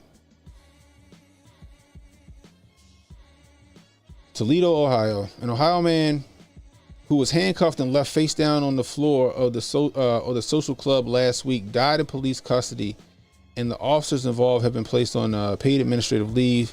Police body cam footage released Wednesday shows a Canton police officer responding to a report of a crash and finding Frank Tyson, 53 years. He looked way older than that. 53 years old, 50-year-old Canton resident by the bar in a nearby American Veterans or AMVETS post, which means that he had a hit and run and tried to run into the bar like it wasn't his car. That's what he probably did. Mm-hmm. The crash at about 8 p.m. on April 18th had severed a utility pole. Damn. Okay. Damn. Police officer Bo, how fast was he? Anyway, police officer, I can't pronounce his name. Bo, and Bo's body cam footage shows that after a passing motorist directed police to the bar, a woman opened the door and said, "Please get him out of here now." Police grabbed Tyson and he resisted arrest. At least they saying that. Resisted being handcuffed and said repeatedly, "They're trying to kill me. Call the sheriff." As he was taken to the floor, they restrained him, including with a knee to his back. At least they clarified that. Mm-hmm. And he immediately told officers he could not breathe. A recent Associated Press investigation found those words, "I can't breathe," had been disregarded in other cases of death in police custody. Officers told Tyson he was fine, calm down, and to stop fighting as he was face down with his legs crossed. On the carpeted floor, the police were joking with bystanders and leafing through Tyson's wallet before realizing he was in a medical crisis. So what it sounds like, okay, this is what you can say is police negligence, right? Mm-hmm. They should have immediately put him in a recovery position. They should have immediately sat him up against the bar or something like that. Once he said he couldn't breathe, right? Mm-hmm. Once he said he couldn't breathe, okay, you'll be fine, calm down. And then sit him up. Sit him up, leave him on the bar, put him in a chair or something along that. Or put him on the side. But the thing about it is that a lot of the times, and I'm not sure if it's right or not, but a lot of the times when I see dudes, because I see dudes arrested by the police, got them cuffed on the ground all the time in Baltimore. They face down. They face down. They on their stomach. Yeah. In the prone position. I don't know if that's, how it's supposed to be, but every time I see somebody, for the most part, unless they sitting on the curb, you know what I mean? Police try to chase them down, they on their stomach. Mm-hmm. So I don't know. Get down, lay on the ground, on your stomach, hands behind your head. The thing, I can't breathe, is the problem, because if he's on his stomach, you just was tussling with this man, he don't look like he in the best of shape. Mm-hmm. I can't breathe. Sit his big ass up, and then wait for the car, whoever's going to arrest him or take him down, to bookings. Mm-hmm. But it sounded like they didn't do that. So, 5 minutes after the body cam footage recorded Tyson saying, "I can't breathe," one officer asked another if Tyson had calmed down. The other replied, "He might be out." Okay. Tyson telling officers he was unable to breathe echoes the events preceding the death of George Floyd. Here we go. At the hands of the Minneapolis police in 2020, Tyson was black. According to the coroner's office, we could see that. Canton Police Department traffic bureau officers who were placed on leave are white. According to the police, we could see that. AI wrote this, bro. Oh my God. But AI wrote this, bro. They might actually be in trouble, yo. AI wrote it. Yeah, it's possible. Like, now I get it, right? Because you got a lot of people who get arrested and now all of a sudden they got to go to the hospital, right? I get it. It's the same thing with Freddie Gray. But he was really broke the heck up. You know what I mean? Mm-hmm. Throwing himself around in the paddy wagon. I know cops like, yo, he was throwing himself around in that wagon, yo. Ain't no such thing as a rough ride. I told people that before. I said, yo, unless you flip that van over, there's no such thing as a rough ride. The other guy on the other side said that it was a perfectly fine ride, that he was throwing himself around in there. And then we didn't see him no more. So one interview with him, that initial footage, yo, they get him, but then they be gone, right? Yeah. But this guy right here, he can't breathe. After the scuffle, I'd have sat him up. Cover your ass. I can't breathe. All right, sit him up. I'd have sat him up and I'd have sat him right here. Mm-hmm. His back against that thing. See what Emmanuel said, right? Huh? What Emmanuel say? Have you ever tried to sit a crackhead up? I've never tried to sit a crackhead up. I've choked out a crackhead. Oh, never tried to sit this crackhead up. I ain't choke him to sleep. I choked him enough to where he calmed his ass down. Yeah. Like yeah. Cops can't choke buddy, you know what I'm saying? Because, it's against the law now. It's against the law, yeah. But and against, Tyson did not move when an officer told him to stand and tried to roll him over. They shocked him and checked for a pulse. Or they shook him and checked for a pulse. Minutes later, an officer said medics need to set it up because Tyson was not responding. And the officer was unsure if he could feel a pulse. See, this is what you call jaded cops, right? They probably been on the force for so long or dealing with people for so long, right? That they disregard stuff like I can't breathe because they hear it so much, right? But the thing about it is you need to, whether they lying or not, you need to just follow the protocol. Mm-hmm. Right? And my homeboy said the same thing. He police no matter what, you need to follow the protocol. They say they can't breathe, and even if you think they BSing, just follow the protocol. That's it. Because on that chance that they really can't breathe and they die, right? That's your assable, Mr. Postman. And you know what might have killed him? It might not have been that. It might have been the crash. Yeah. We don't know what kind of shape he was in after he hit he was moving fast to knock a utility pole down. They usually tend to stop cars. On them thick wooden poles, paws, no diddy. They tend to stop a car in its tracks. Most of the time. And if he was moving so fast that thing broke, we don't know what kind of, but regardless, all you had to do was sit him up. And even if you just sat him up and you didn't call an ambulance, you sat him up and then he just, but you sit him up and you call for an ambulance. Yeah. That's how you do it. That's what you're supposed to do. So they might be in some trouble, at least for police negligence. Yeah. Especially if it's, protocol to put them in recovery and it's explicitly written within their orders of operations when dealing with someone. Yeah, they could definitely be in trouble. Now, if it's not explicitly written, who knows? Right. Who knows? And then it depends on the jury that they get too. Yeah. Because of I'm pretty sure that if enough outrageous calls within the next week, this might be the new protest this weekend. Yeah, it definitely might. The fact that it took 8 days for it to become what it said the 18th. When the Floyd, Floyd didn't happen that week that it dropped. Floyd happened a while before that, right? The Floyd story happened like a month prior or something. Hey, correct me if I'm wrong in the chat. The Floyd story happened like a couple weeks prior to us hearing about it. Floyd was essentially like a cold case type situation. They had on masks, but I don't think it was when it came out. Loki said the same thing. It could have just been related to the accident. Jay said, man, the police kill 1,000 Americans per year. So many incidents that we'll never see covered. No accountability or justice in the world.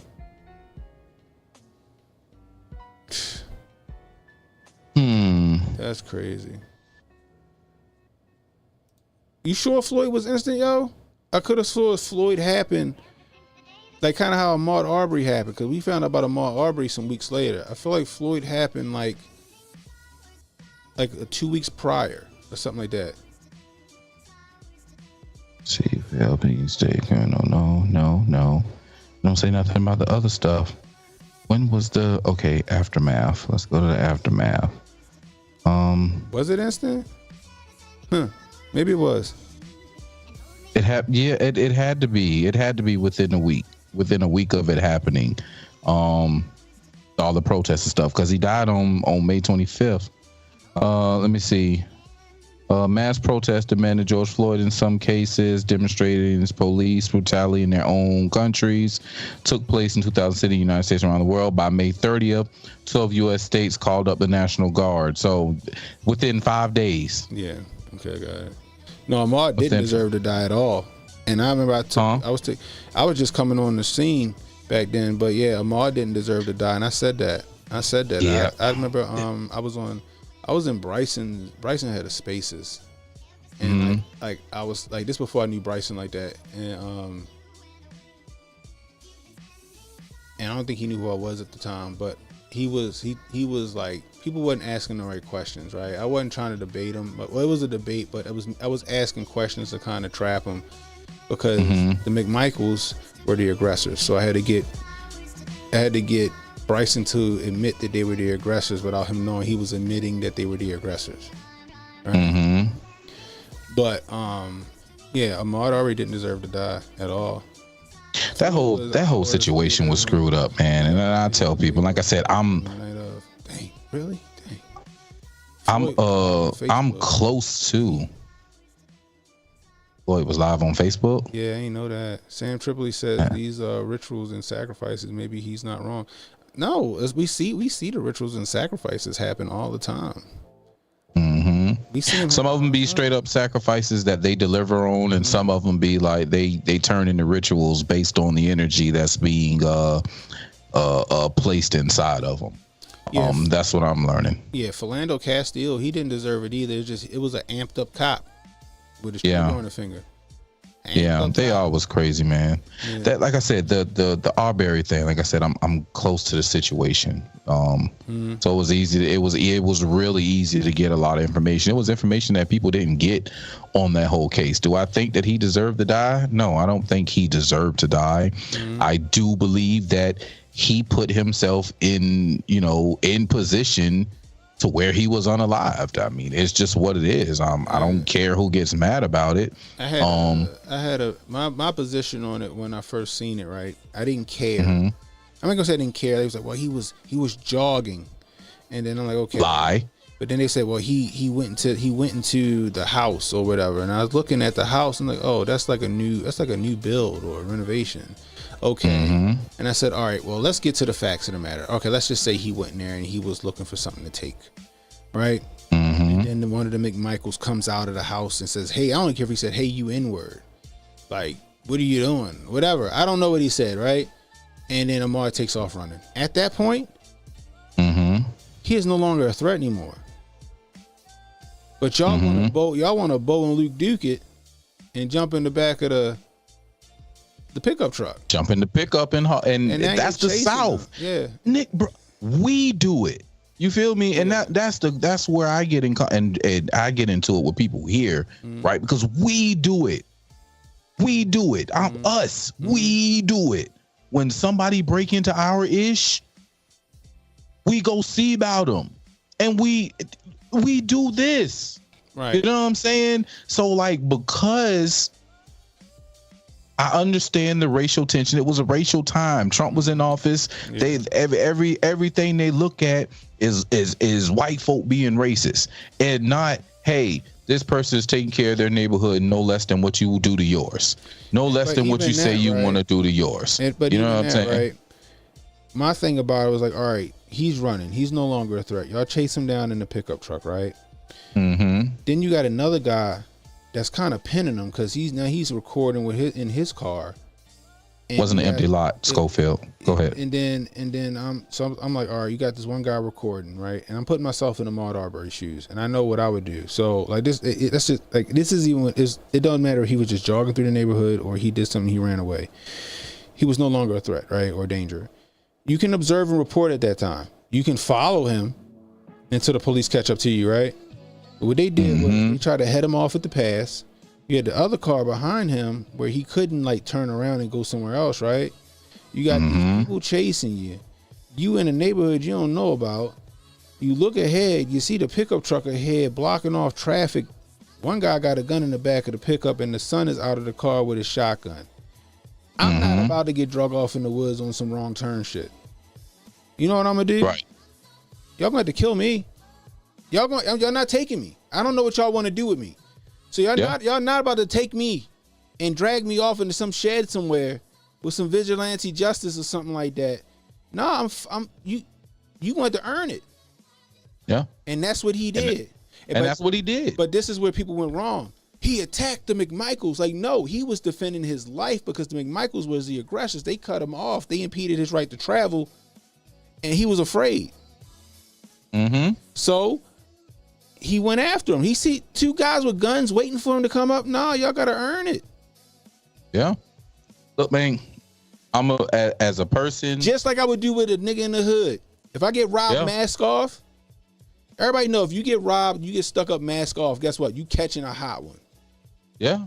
So guess what? You're going to earn that. Yeah. I'm treating it like if I was in the hood. Was. And that's what it was. And he was best in the son. What I think happened is when he tried to grab a shotgun from the son had the business end of the he had the business end and the son had the trigger end. So when he pulled that shotgun, he probably pulled the son's trigger finger and shot himself inadvertently. But it doesn't matter because the McMichaels were the aggressors at that point. All they had to do was observe and report and let the police come. And I'm not denying none of that. I am in every situation, whether it's like I'm fighting here in Savannah with Orange Crush now, and putting ourselves in particular positions. I don't like the cap for the people that put themselves in particular positions, right? You ain't finna tell me, first of all, I'm in house building, right? I've been in construction since like 2001.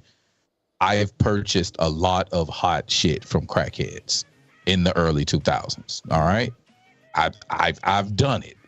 I've watched right now. You in Demolition Cannon, you know how much copper goes for these days.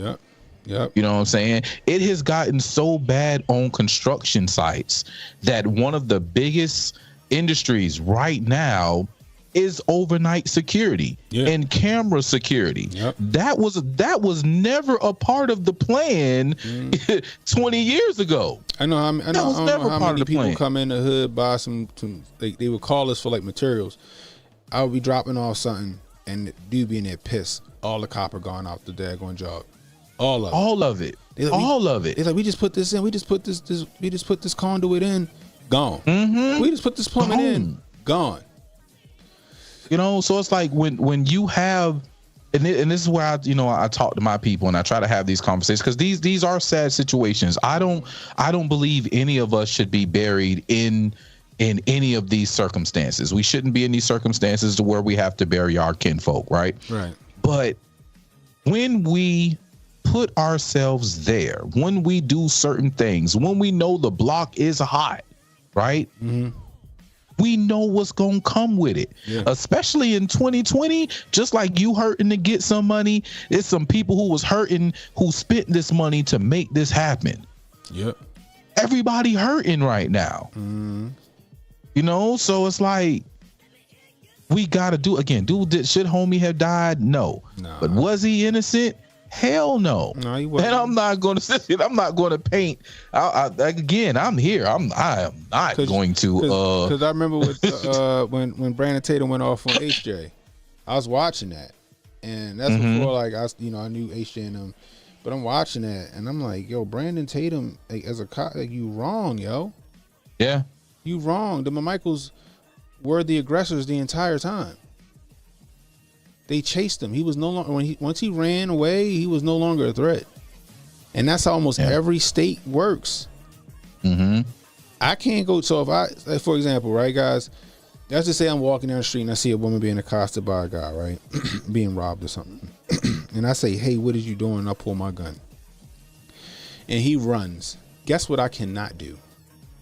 I cannot chase that man because you know why? Because in that split second, even though that guy was committing a crime, in that split second, I am now the aggressor. So whether I shoot him or I catch him and I beat his ass, guess who getting an assault charge? Me. Oh, it's you. Me. But he robbed that lady. But this ATM camera shows him running away and you chasing him. Right. Nah, Emmanuel, that ain't how I go down here in the South, Bubba. That might be how y'all do it up there. They don't get that. Johnny gonna get it too. For example, Johnny right? get it. I even give you an example of this, right? My father, it's crackheads all around where his office is, and they be taking stuff like, they took a catalytic converter off of one of his 2016s, right? F350. You know how much a catalytic converter for that truck costs? I think it was like $3,000. And that's not getting it put back on, because the new catalytic converters got like little, you gotta hardwire them in. They ain't just converters you just solder up and you good. No, it's gotta talk to the computer now. Cost my father almost $7,500 to fix that, so a crackhead could get $100 to go get high. Right? We knew who it was. So then one of these tow truck drivers called us up like, "Yo, such and so around here. I watched him do this." So me and one of the other drivers was like, "Yo," he kept asking my phone, let's just let us catch him slipping. Just let us catch him slipping. Right? And my father was like, nah. I can't let y'all do that. I'm like, who are you going to tell? He going, "Oh yeah, I was robbing him, and then his son and the other guy beat the hell out of me." You know what I mean? My father, you know, he a good man. Like, no. We just going to let the police know who did it and let them go get him. I let them get him. Because my father didn't want us to catch a charge for whooping up a crackhead for stealing. Yeah. Because if I catch him slipping and he try to run away and I grab him up and tune him up a little bit, right? And the police come, guess who getting in trouble? Oh, you all day. Me. Yep. Now he gonna sue my father for assault. He gonna sue my father company. Again, that goes back to, you know, as we were saying about putting yourself in those positions. Like they're all positions that you put yourself in that has a particular consequence, man. And are you willing to take those consequences that come along with it? And sometimes people just get fed up, you know, that if you keep getting hit up and keep getting hit up and keep getting hit up, after a while, enough is enough. And you're not going to think about the next thing. You're just tired of getting hit up. You're tired of getting robbed. That's like, what was that? The first Fast and Furious, when they was robbing the truckers, and the truckers at the end was like, "F it, boy, we finna start shooting." Oh yeah. Like, they get tired of getting hit up, man. They take it, into their own hands. Emmanuel, you can't bring up Fayetteville, man, because Fayetteville is where J. Cole from. He just apologized the other day, ain't it? You can't. He say, I got family in Fayetteville. They just can't. They just don't follow and shoot people on construction sites. No, then the McMichaels shouldn't have did it either. That's why the McMichaels is in jail. Even the guy that was just following him is in jail. And, you know, but like with this guy right here, right? Play stupid games, win stupid prizes. He was, I'm gonna assume he was drunk driving. I don't know. But he hit a pole and he ran. He tried to run into this place so he wouldn't get caught. He might have been running from the police. We don't know, right? They catch him. The lady like, "Well, get him out of here. A problem." And then he was tussling with the police. I'm just looking at his ankles like he might got a touch of the diabetes. I don't know, but he was fighting with the police and he got arrested. Now, on the other end of that spectrum, police should have did their due diligence in sitting him up in the recovery position and calling him an ambulance. They didn't do that. Now, was it because he was black? Who knows? Was it because they hear it all the time? Because I know I got homeboys that's police like, "Yo, you don't understand how many times we hear after we done caught somebody, after we done chased them down, they can't breathe or they got asthma or they need an ambulance or whatever."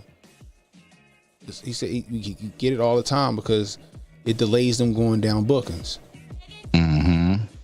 And he's like, "But we still got to call. Because if something do happen and they die or get injured on our watch or something happened, then that's on us." Right. So them not sitting that man up in the recovery position, them not calling the ambulance for him, they got to answer for that. Now, if this story gets ran by CNN tomorrow, MSNBC, and you see the same footage that I just showed you guys, and they don't show him talking after the fact, we might see some protests on Saturday.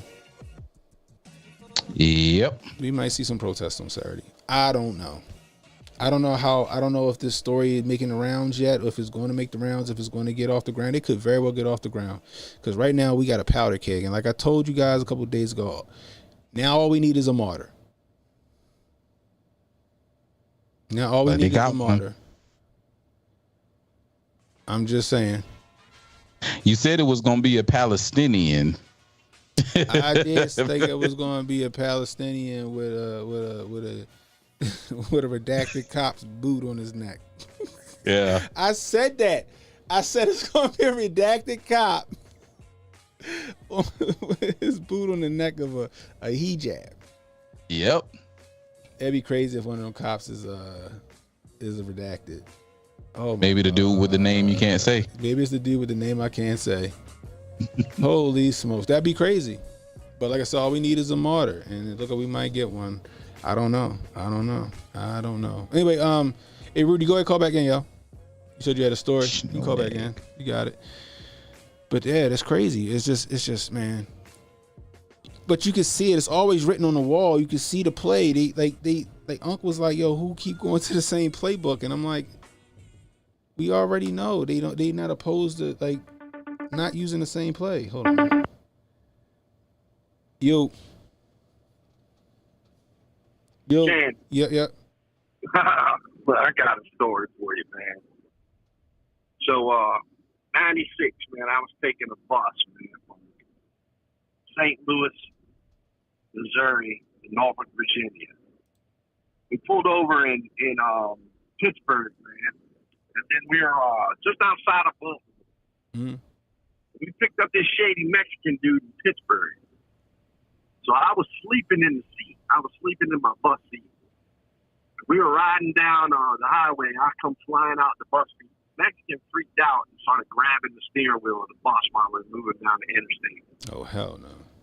So this big-ass black dude went up there, and like the bus driver screaming, the Mexicans grabbing the wheel. This big-ass black dude went over there and tried to grab him, and the Mexican dude bit a chunk out of the dude's arm, right? Mm. By this time, everybody that's in the front of the bus rushes the back of the bus. So dude starts grabbing the wheel again. He's just grabbing the wheel. The bus driver's fighting. So, man, I ran up there and jumped on this Mexican's back and threw him in the rear naked choke. Right? So I'm holding him down. Finally, the bus driver gets off at the exit. People are calling the cops, man. I'm holding this dude down, man, and I think I put it on a little too strong, right? So this time, two prison guards like pull up behind the bus. They come on the bus. I'm still got him in the rear naked choke, and I'm trying to let him breathe a little bit, but he's bucking like a bull, man. So I put it down, and they come in. I'm like, y'all want him? They're like, no, hold on. The state troopers are on the way. So when the state troopers walk on, the dude shits himself. I jumped up on him. Was like, yo, he's dead, man. Oh shit. And they were like, what? I was like, dude, he just shit himself. He's dead, man. So I go. By this time, the two prison guards, two state troopers, man, I go off the bus, man. So I'm standing there off the bus. Next thing you know, state trooper comes out. I was like, yo, man, turn around, put your hands behind your back. They arrested me. Now, it's a pregnant lady on the bus who started losing her shit when they put me in handcuffs, right? Right. They're like, get him out of the handcuffs. And everyone on the bus is like, he saved us. So they cut me free, right? They call me back up for an arraignment. I go up there, I get arraigned on manslaughter charges, right? Okay. And then, but when the toxicology report come back, the dude was on PCP. Dang. So they ended up dropping all the charges. They dropped all the charges, man. If you didn't do what you did, there wasn't nothing else going to stop him. A bullet might not have stopped him. Man, that's for sure. But look, now, do you think in today's environment, I'd have been set free like that? You think they would have put my ass in the box? You'd have been getting that Daniel Penny treatment. Yeah, I think so too, brother. Because I mean, listen, man, you have the best take on the Mod Auburn of anybody I heard. That's exactly right, dude. You only shoot when the aggressor is aggression, man. You can't shoot when they regress. And I know cats when I was locked up with. The dude came home. He came home, right? Walked in his house and caught two thieves in his house first one jumped out the window. He shot the second one in the ass on the way out the window. And he got 10 years in the box. Man. Yeah. He got 10 years in the box. Even with Castle Doctrine, you can't shoot him in the back. Not when they turn and run, dude. Nope. Not when they turn and run. Nope. Now, the McMichaels were some pieces of shit, just like you said, man. Listen, observe and report. The only qualm about that case I have is the guy who videotaped it ended up getting life. Yeah. And I'm like, dog, if he didn't videotape that, then police could have swept that under the rug. Well, they did sweep it under the rug. They did sweep it under the rug, but then the dummy put out the tape. The dummy that got life put out the tape. Mm-hmm. Yeah, I mean, they tried to for a while, but you really think that man deserved life for videotaping the shit? I don't know. No, I said that too. I said I didn't think he deserved life. I think he deserved something, but not life. His lawyer got him life. Yeah, his lawyer. I know his lawyer. I heard his about lawyer got his life. Yeah, lawyer definitely. Me and his lawyer. It's been a couple of times. Me and his lawyer actually almost got to fighting. Yeah, I mean, I was like, best thing I heard, like terrible. them dudes. I don't care if he was breaking into houses or not, man. The minute he ran away, you had to jump in the car and follow him, dude. Call 911 and follow him. Yeah, observe and report. You got your son sick riding in the back of the damn pickup truck with a shotgun in his hand. Mm-hmm. I'd have done the same goddamn thing Aubrey did, dude. Jumping out on me with the shotgun. I don't care what I was doing, jogging, stealing copper or whatever. I'm gonna try to take that shotgun from you, man. Yeah. I'm not freezing for you. No, that's for damn sure. You're not about to take me I'm away. not freezing for you. I don't know what y'all got planned for me. Like I run from the badge until it catches me. You know what I'm saying? When they catch me, I'm not doing like dude did tonight. I'm just gonna lay there and let them. You know what I'm saying? I'm not fighting with them, but I'm gonna run from them. Like dude hitting the telephone pole and running, I understand 100%. But when they come rolling up on you and they got you dead to rights, man, You just caught. And hire a lawyer. Man. You just caught. Yeah, you just cuff up and hire a lawyer. They lying, stealing, sneaking up like you never know, man. Like they just got Harvey off today, man. And everybody knows goddamn well Harvey is a fucking pedophile. Man, I gotta look more into that. But yeah, like Harvey Weinstein, he needed. I didn't even know that he still had court cases. I thought he was donezo. But I guess if you got enough money, the whole thing.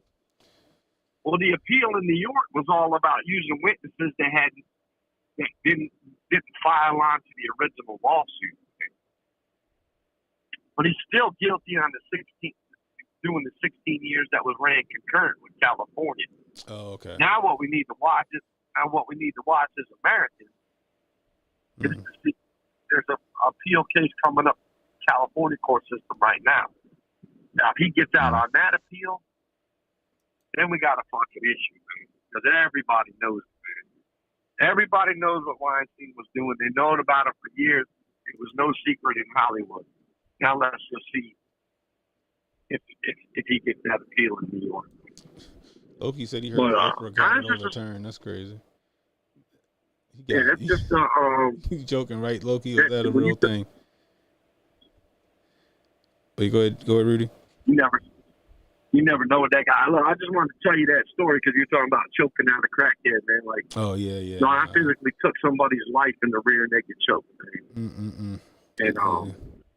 And like, yeah, they tried to bring me up on manslaughter. I mean, they cuffed me up that night. They let me go away, and then I came back up like 2 weeks later, got arraigned. They still didn't even give me a bond. They let me walk on a PR, and then like 2 months later, when the toxicology came back, they called me up. The lawyer up there, the public defender up there was like, "Yeah, you're good, man." He was all doped up on PCP. But I know what you're saying when you. No, that little Mexican was like 5'6", man. I'm 6 foot. At the time, I was about 215 lean, man. And he was bucking me like a goddamn, like I was a fucking nothing, dude. Like I was nothing, man. He was throwing. Dude, I was hanging on to that little bastard for dear life, man. And when I tell you, dude, the brother that ran up to him first was probably 6'3", 240, man. I watched this Mexican take a chunk out of his arm, like bite him and rip flesh off his arm. It was crazy, bro. That's that real stuff that excited delirium that they be talking about. They be trying to get people bail on. That's what them people in PCP be on. I remember my coach telling me a story. My coach used to be a bouncer with my father back in the day. But they was telling me a story back when they worked at the spot called Hammerjacks back in the day. And they said this big dude just come walking there, daggone, they pull the door off the hinges, acting a whole fool. So they all get up on yo and start trying to take him out, and he just handling them, right? He just too strong. So then, God rest his soul, Coach Roberts come out of nowhere, and him and my father used to train together, like in the gym and all that stuff. They used to work together as bouncers and stuff. So my one coach like, yo, Mark come out of nowhere and just square up with yo. And then he said, you see how big Mark is? Mark he laid everything into him. Boom! He said, yo was like, cracked his neck. Was like, that's all you got? And he said, Coach Mark was like, oh, shit. So he said he battling with yo, but this dude is just eating everything. The police get there, they start pepper spraying yo. He eating it. Like, literally, he eating it like they spraying him with a water gun. It took like 10 cops to get yo down. He was high. He was off that PCP. Off that PCP. I've seen a dude on PCP 11 parking lot one night, and these two Filipino dudes were talking shit. And the guy walking out of 7-Eleven, like he looked like a space cadet. Like I've seen some crackheads in my day. This dude looked fucking maniacal. Probably about 6'2". 190, and he fucking commenced to beating the shit out of one of these Filipino dudes. Well, the other one runs away and goes to the car. Comes up out of the car. He gets done with the one dude, goes running up at the other Filipino dude.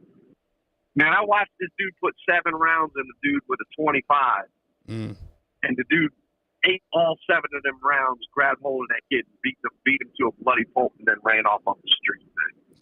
At a 7-Eleven. In Norfolk, Virginia, dude. True fucking story, man. The whole time I was sitting there and just rolling a blunt, like, what the fuck is going on out here, man? Yo, it's crazy. Yeah, them drugs, like especially in DC. Emmanuel know about that boat that they be dipping their weed in embalming fluid and stuff like that. They call it the boat out there in DC, and the boat. They be feeling like they invincible out there. It's crazy. My cousin got killed by a dude on a boat. You know what I mean? But like, because it was wild. But that's the thing. You never know, like, what you encounter, and especially with these police. So they gotta handle certain situations the way they do. But at the same time, it's like you still gotta follow that protocol to cover yourself. You know what I mean? Yeah. Like, I'm with you. They should have just rolled dude over. I mean, yeah. I hope it don't go George Floyd shit again, because the last thing we need. I mean, let's all. Yeah, it's definitely. I don't understand this shit. That's definitely the last thing we need. Shit. And I'm hoping, like, I'm about. Because once it go trending on Twitter, it's a thing. So I don't even know if it's trending on Twitter or not. Hopefully it's not. And the fucking grifty beanie man, him throwing that shit out there. Oh, look, this could be dangerous. Shut the fuck up, you fucking dumbass, man. Oh, the dumbass mentioned it? God damn, man. He threw it. That's how the tweet came out, man. That's how somebody in the chat was like, Tim Pool put this out. Like, you're an idiot, dude. That dude's an idiot, man. Top tier grifter. Top tier. Man, he ain't even a grifter, man. He just, I don't know what that kid is, man. I don't know what that kid is. Well, look, man, I love y'all brothers, man. I'm Hotep and Bill, man. I just want to share it, bro. I just want to share that story with y'all, man. No problem. All right, brothers. Hotep and Bill, man. Hotep and Bill, pimp. Rudy again on the check-in, but he right though. Like, you gotta be careful, like, because like I've been in martial arts and stuff in my life, right? My father put me in stuff. Like, he just wanted us to know everything, right? So like, I learned the rear naked choke when I was 8. You know what I mean? That's back when, like, he was watching like UFC was new. He had me and my sister practicing that stuff, and then I wrestled and stuff like that. And you got to know how to do that stuff. Like, you got to know when to apply the pressure, when not to apply the pressure, and stuff like that, right? Now, maybe Rudy having him in the choke might not have killed him. Maybe the PCP killed him. You know what I mean? Who knows? But regardless, like, you got to know, the sweet spot on stuff like that. You got to know the sweet spot. Like, sometimes I make sure I got one of their arms up, that way I can see, like, if it go, like, you can let it go and stuff like that. But it's tough, especially when you're in the thick of it. It's tough when you're in the thick of it. But this guy, I don't know what's going to happen. I guess we'll find out tomorrow if this is going to be a thing or not. They trying. I'm sure they are going to keep. They trying. They trying. Columbia. Hashtag Frank Tyson. Hashtag I can't breathe. They trying. It might be trending tomorrow. So let's see. Yeah. This is recently Columbia University witnessed a significant clash between pro-Israel and pro-Palestine demonstrators. Let's see this.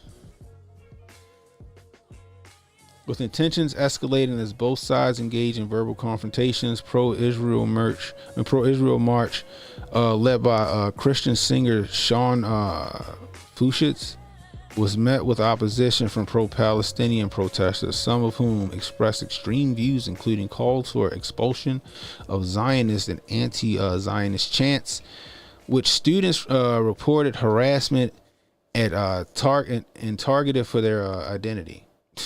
No, I didn't think that was coming. Is that what y'all thought wasn't going to happen?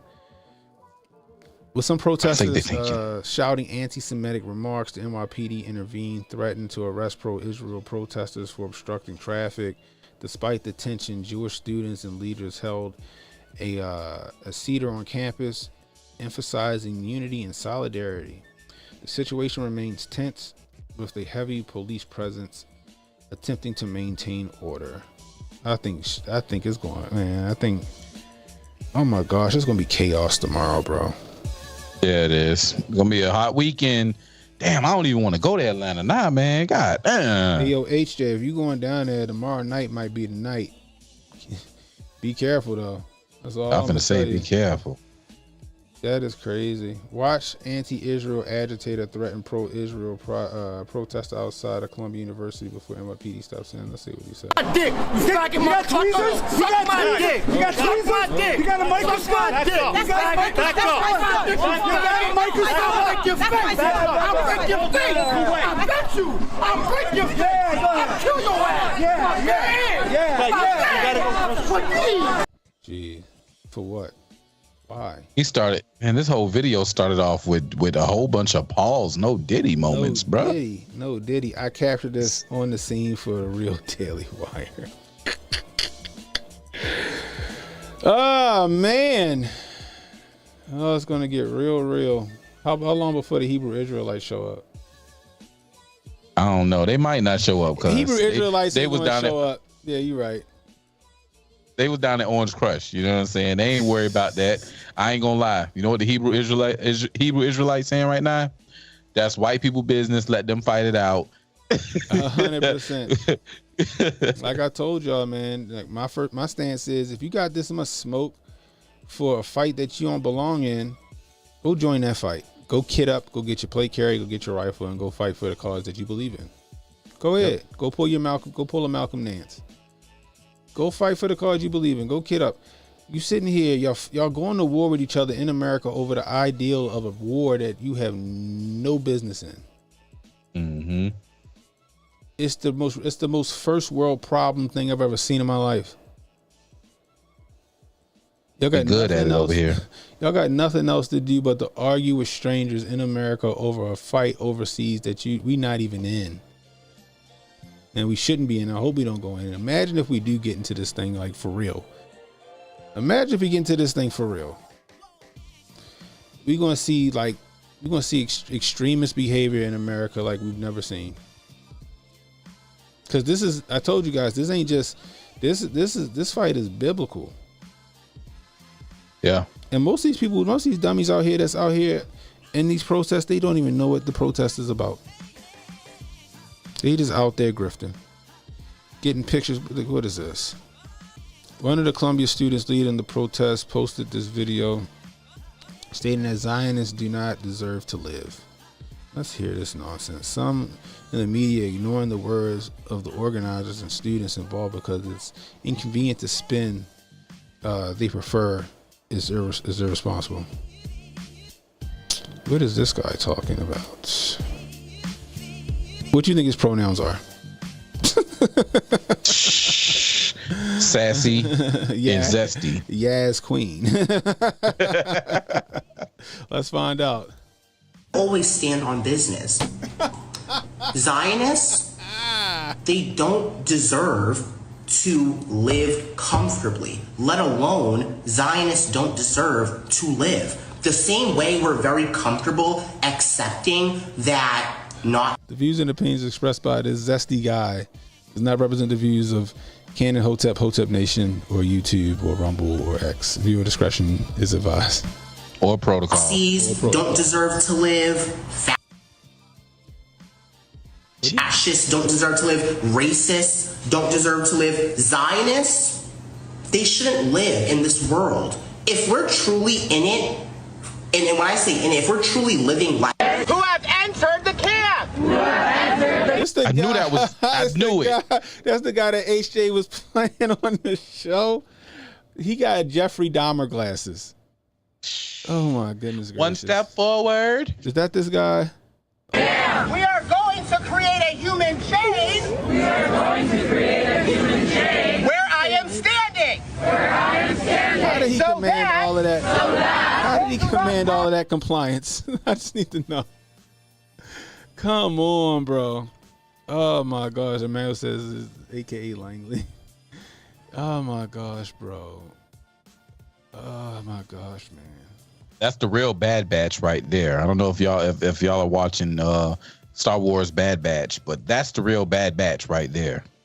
That is nonsensical to me. That is nonsensical to me. I'm telling you guys, shit gonna get crazy, and while we over here divided over this nonsense, something's gonna happen.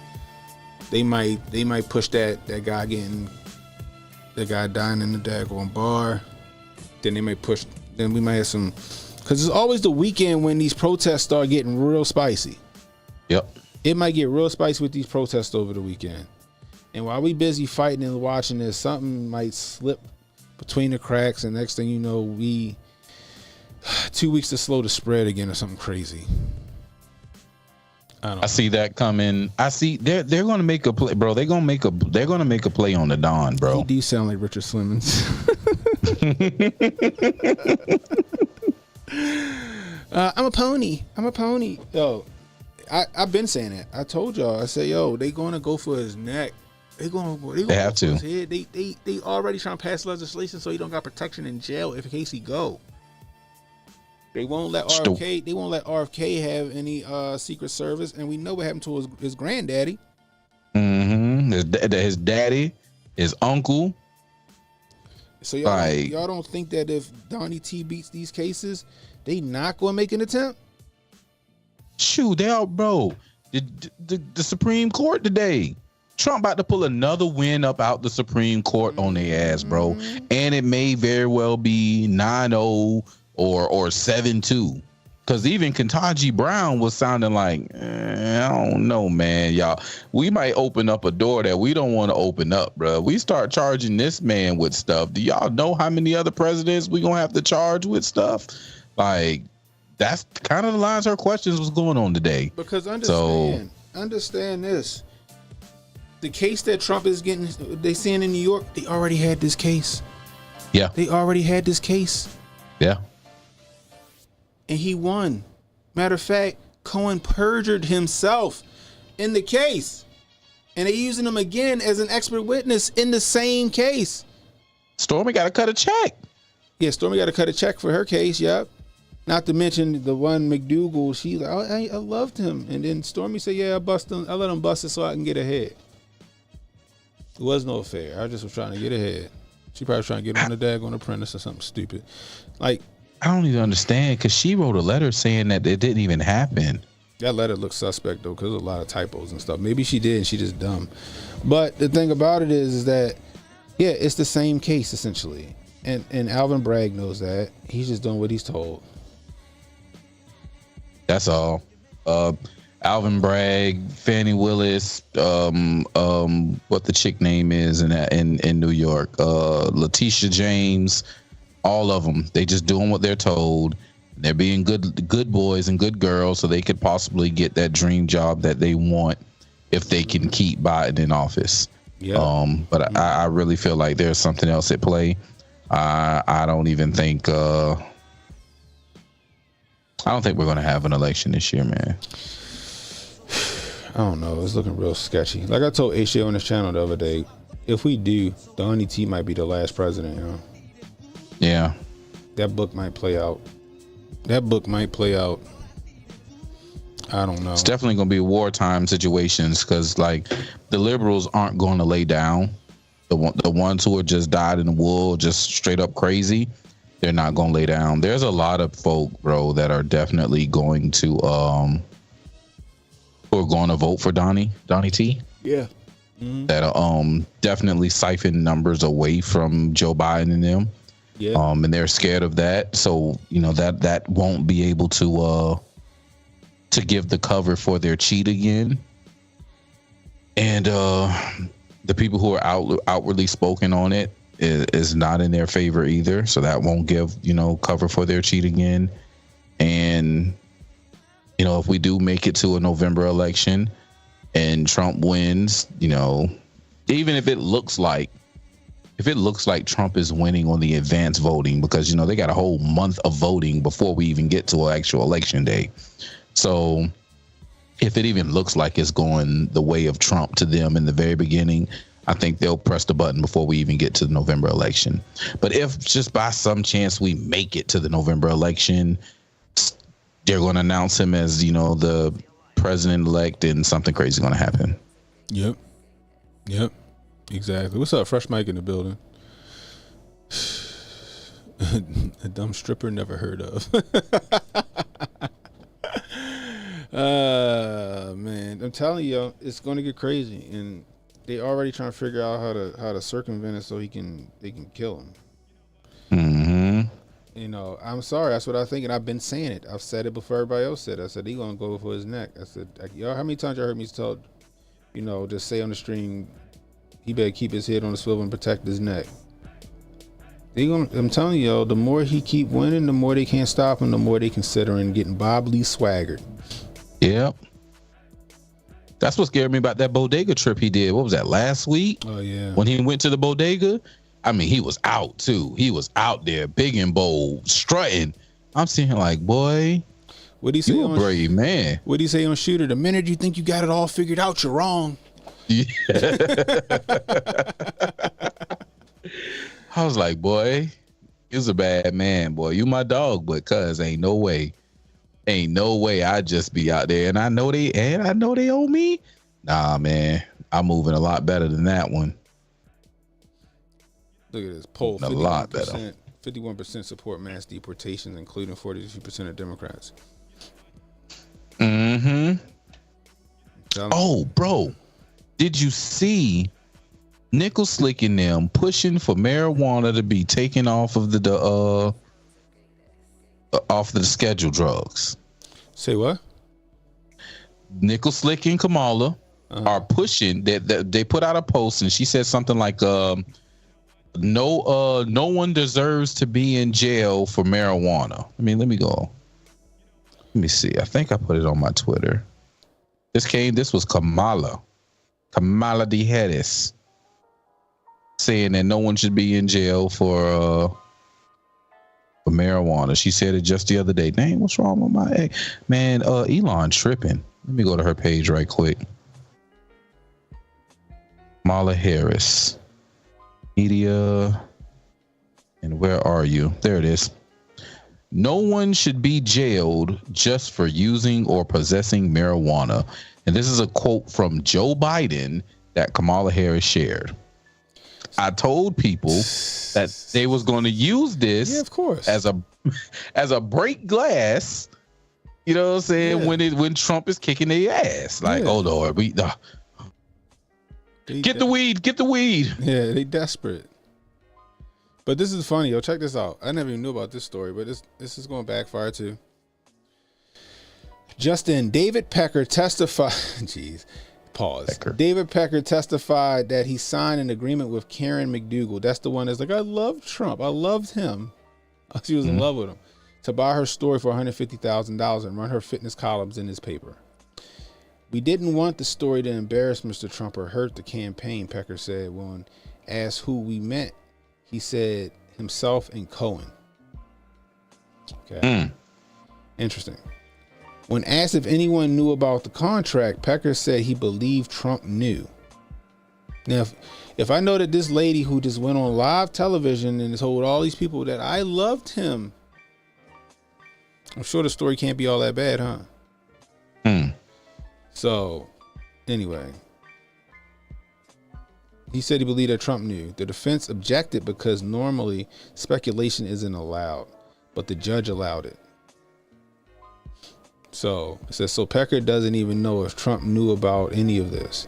His entire testimony is about a plan ran by himself and Cohen. All he has is speculation about Trump. It is just speculation. And it looked like Cohen was, it really looks like Cohen was trying to run like he thought he was a fixer. Maybe Cohen was a fixer. All I know is Cohen, he purged himself. So if you got somebody that purging himself in the same exact case, why are you using him as a witness? Why? Why is he even allowed to be a witness? Like, the judge should be like, no, he's not going to take my courtroom. But that's not what these judges are here for. These judges are here to convict Trump and get him out the paint. So preface this. I really think Harvey Weinstein is a slime ball. Oh yeah. I think Harvey is a slime ball. Let me just go ahead and get that out the way, guys, for me to go ahead and say what I'm about to say. His case being thrown out today is a great win for Donald Trump, because they threw his case out on the premise of it wasn't a fair trial. They allow witnesses to testify that shouldn't have even been testifying. Like, these were the reasons why they say they threw out the conviction. So, and this was in New York. All right. So same court, same state. If Trump's lawyers are paying attention, which I'm pretty sure they were paying attention today, that is a great case law for them to use on this particular case right here. Cohen's perjured. He shouldn't be here. You got the judge who's allowing hearsay when hearsay is never admissible in court. Like, there's too many things that are lined up there that, yeah, man, I hate the shit that happened with Weinstein, but yeah, this will work. That in part because he and Cohen had concerned stories. Pecker also said when he spoke to Trump about Trump reimbursing Michael Cohen for paying adult film actress Stormy Daniels, Trump told him he had no idea what Pecker was talking about. Pecker testified again about purchasing the lifetime rights to former Playboy model Karen McDougal's story as well. He said he did that in part because he and Cohen had concerns it would hurt Trump's campaign. Notably, he did not say those concerns came from Trump himself. So it's like Pecker just destroyed the case, didn't he? And did. Look, conservative beef said Pecker destroys Huss Money case. And did. Oh, goodness gracious. This is funny. This is crazy. Trump's going to beat this case. Like I told you guys, these cases aren't meant to hold him. They're just meant to deplete his war chest. They're going to drag this case out. It's going to cost him a ton of money. He's going to be able to run his race. But like I said, there's a way for him to run his race. There's a way for him to run his race. Do what we doing right now.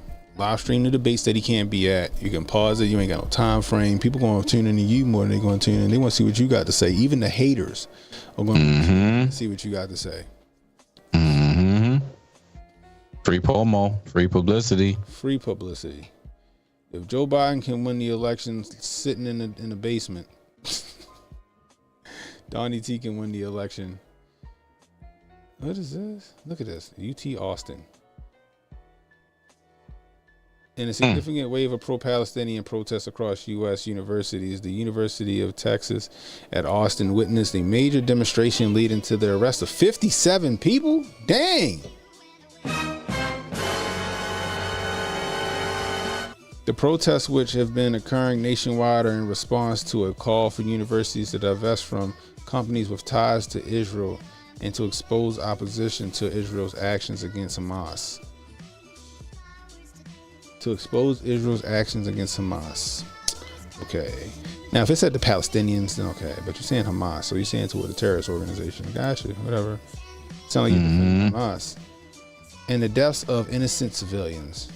The situation at UT Austin escalated with the Texas National Guard being deployed and additional troops on standby despite the arrest and attempts to quell the protests. The demonstrations continue to intensify, making a significant moment in the ongoing protests across U.S. College campuses. Bruh, it's gonna get spicy this weekend. Very much so. It's gonna get spicy this weekend, guys. I'm just gonna let y'all know that. So keep your head on the swivel. Keep your head on the swivel, guys. I'm telling you, something's gonna happen this weekend. I hope it doesn't, but I got this sneaking suspicion that something's gonna happen. Jackson says, I went to one of the early Trump rallies in South Carolina. Everyone there was just wanted to know what he was going to do for the VA. And respect to the Secret Service that day that had to hold up the line for my ass. Telling you guys, I don't know. It's just getting so much weirder, man. So much weirder. Just be prepared. Speaking of being prepared, I was at the gun store today, right? So I got rid of a couple of guns that I just don't shoot them. So I got rid of them. And they had MREs for sale, $4 a pack. So I jumped on that. That's damn. I bought a gang of MREs to put in my emergency food totes. Mm-hmm. Got some good ones too. Got mashed potatoes and gravy with beef. Got chicken fettuccine Alfredo. How about to ask, did you get the good ones? Yeah, got the beef stroganoff. Y'all finna say the beef stroganoff was in there? Okay. Red beans and rice. Got some good ones. I'm going back to get some more. I told my father about it. He probably gonna mess around going in there and buy a whole stock. Cause they like, yo, we got them on clearance because we had them for a while and nobody ever buys them, so we just put them on clearance.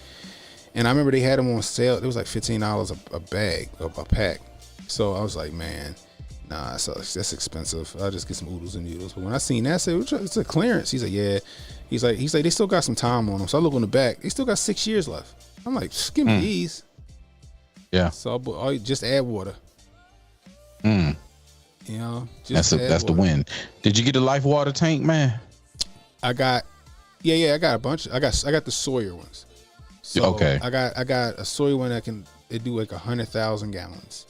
Yeah. And then I got the portable ones that like I can, get like from a freshwater source and then let it filter through. I got one in my bag, my get home bag. I got one in my pickup truck, and I got the big boy, the one that do the 100,000 gallons is in the basement with the rest of the stuff. Gotcha. Yeah. Gotcha. Yeah. Got the filtration. I didn't get the Temu filtration. I got the real deal, guys. The real deal, straight up. I've been keeping boots in the car. I keep boots in the car. I got me a pair. Them Hokas.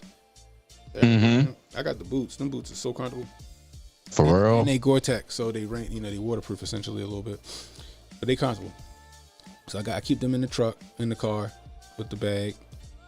I've been keeping the plate carrier with the 300 ready for action. So I don't know. Then my man Just Josh, he did a video today. He said, yo, I've been out the loop because I've been preparing. He's like, I think something about to happen.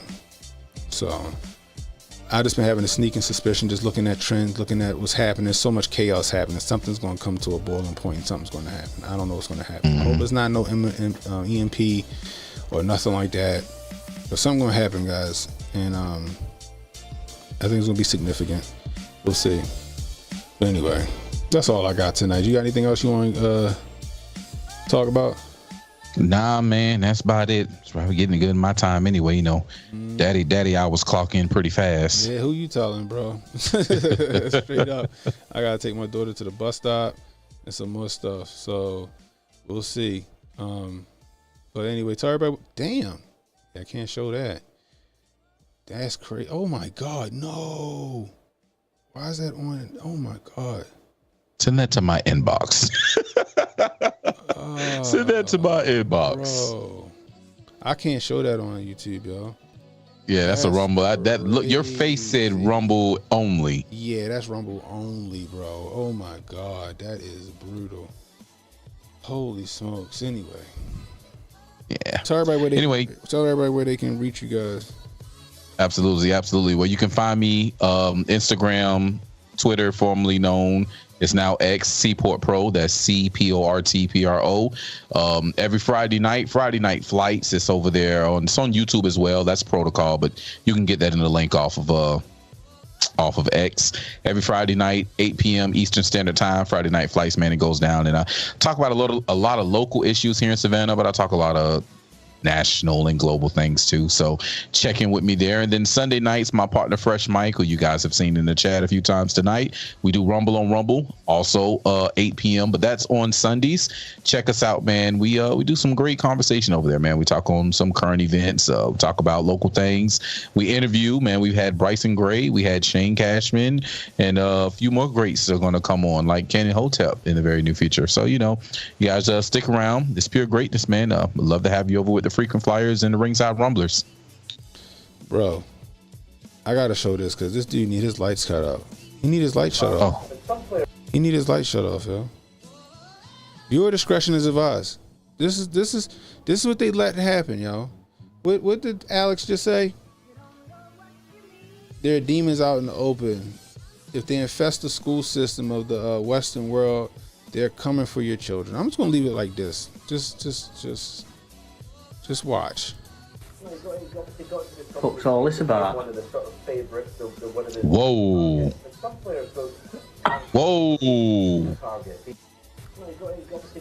Bruh.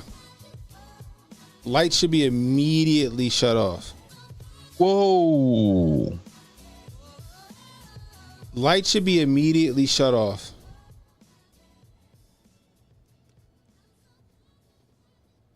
Huh. Should be immediately shut off. Exactly, Loki. Exactly. For real. Exactly, Rez. That's crazy. That's crazy. Wow. They getting bolder and bolder, people. That motherfucker on camera. On camera. Oh, that's crazy.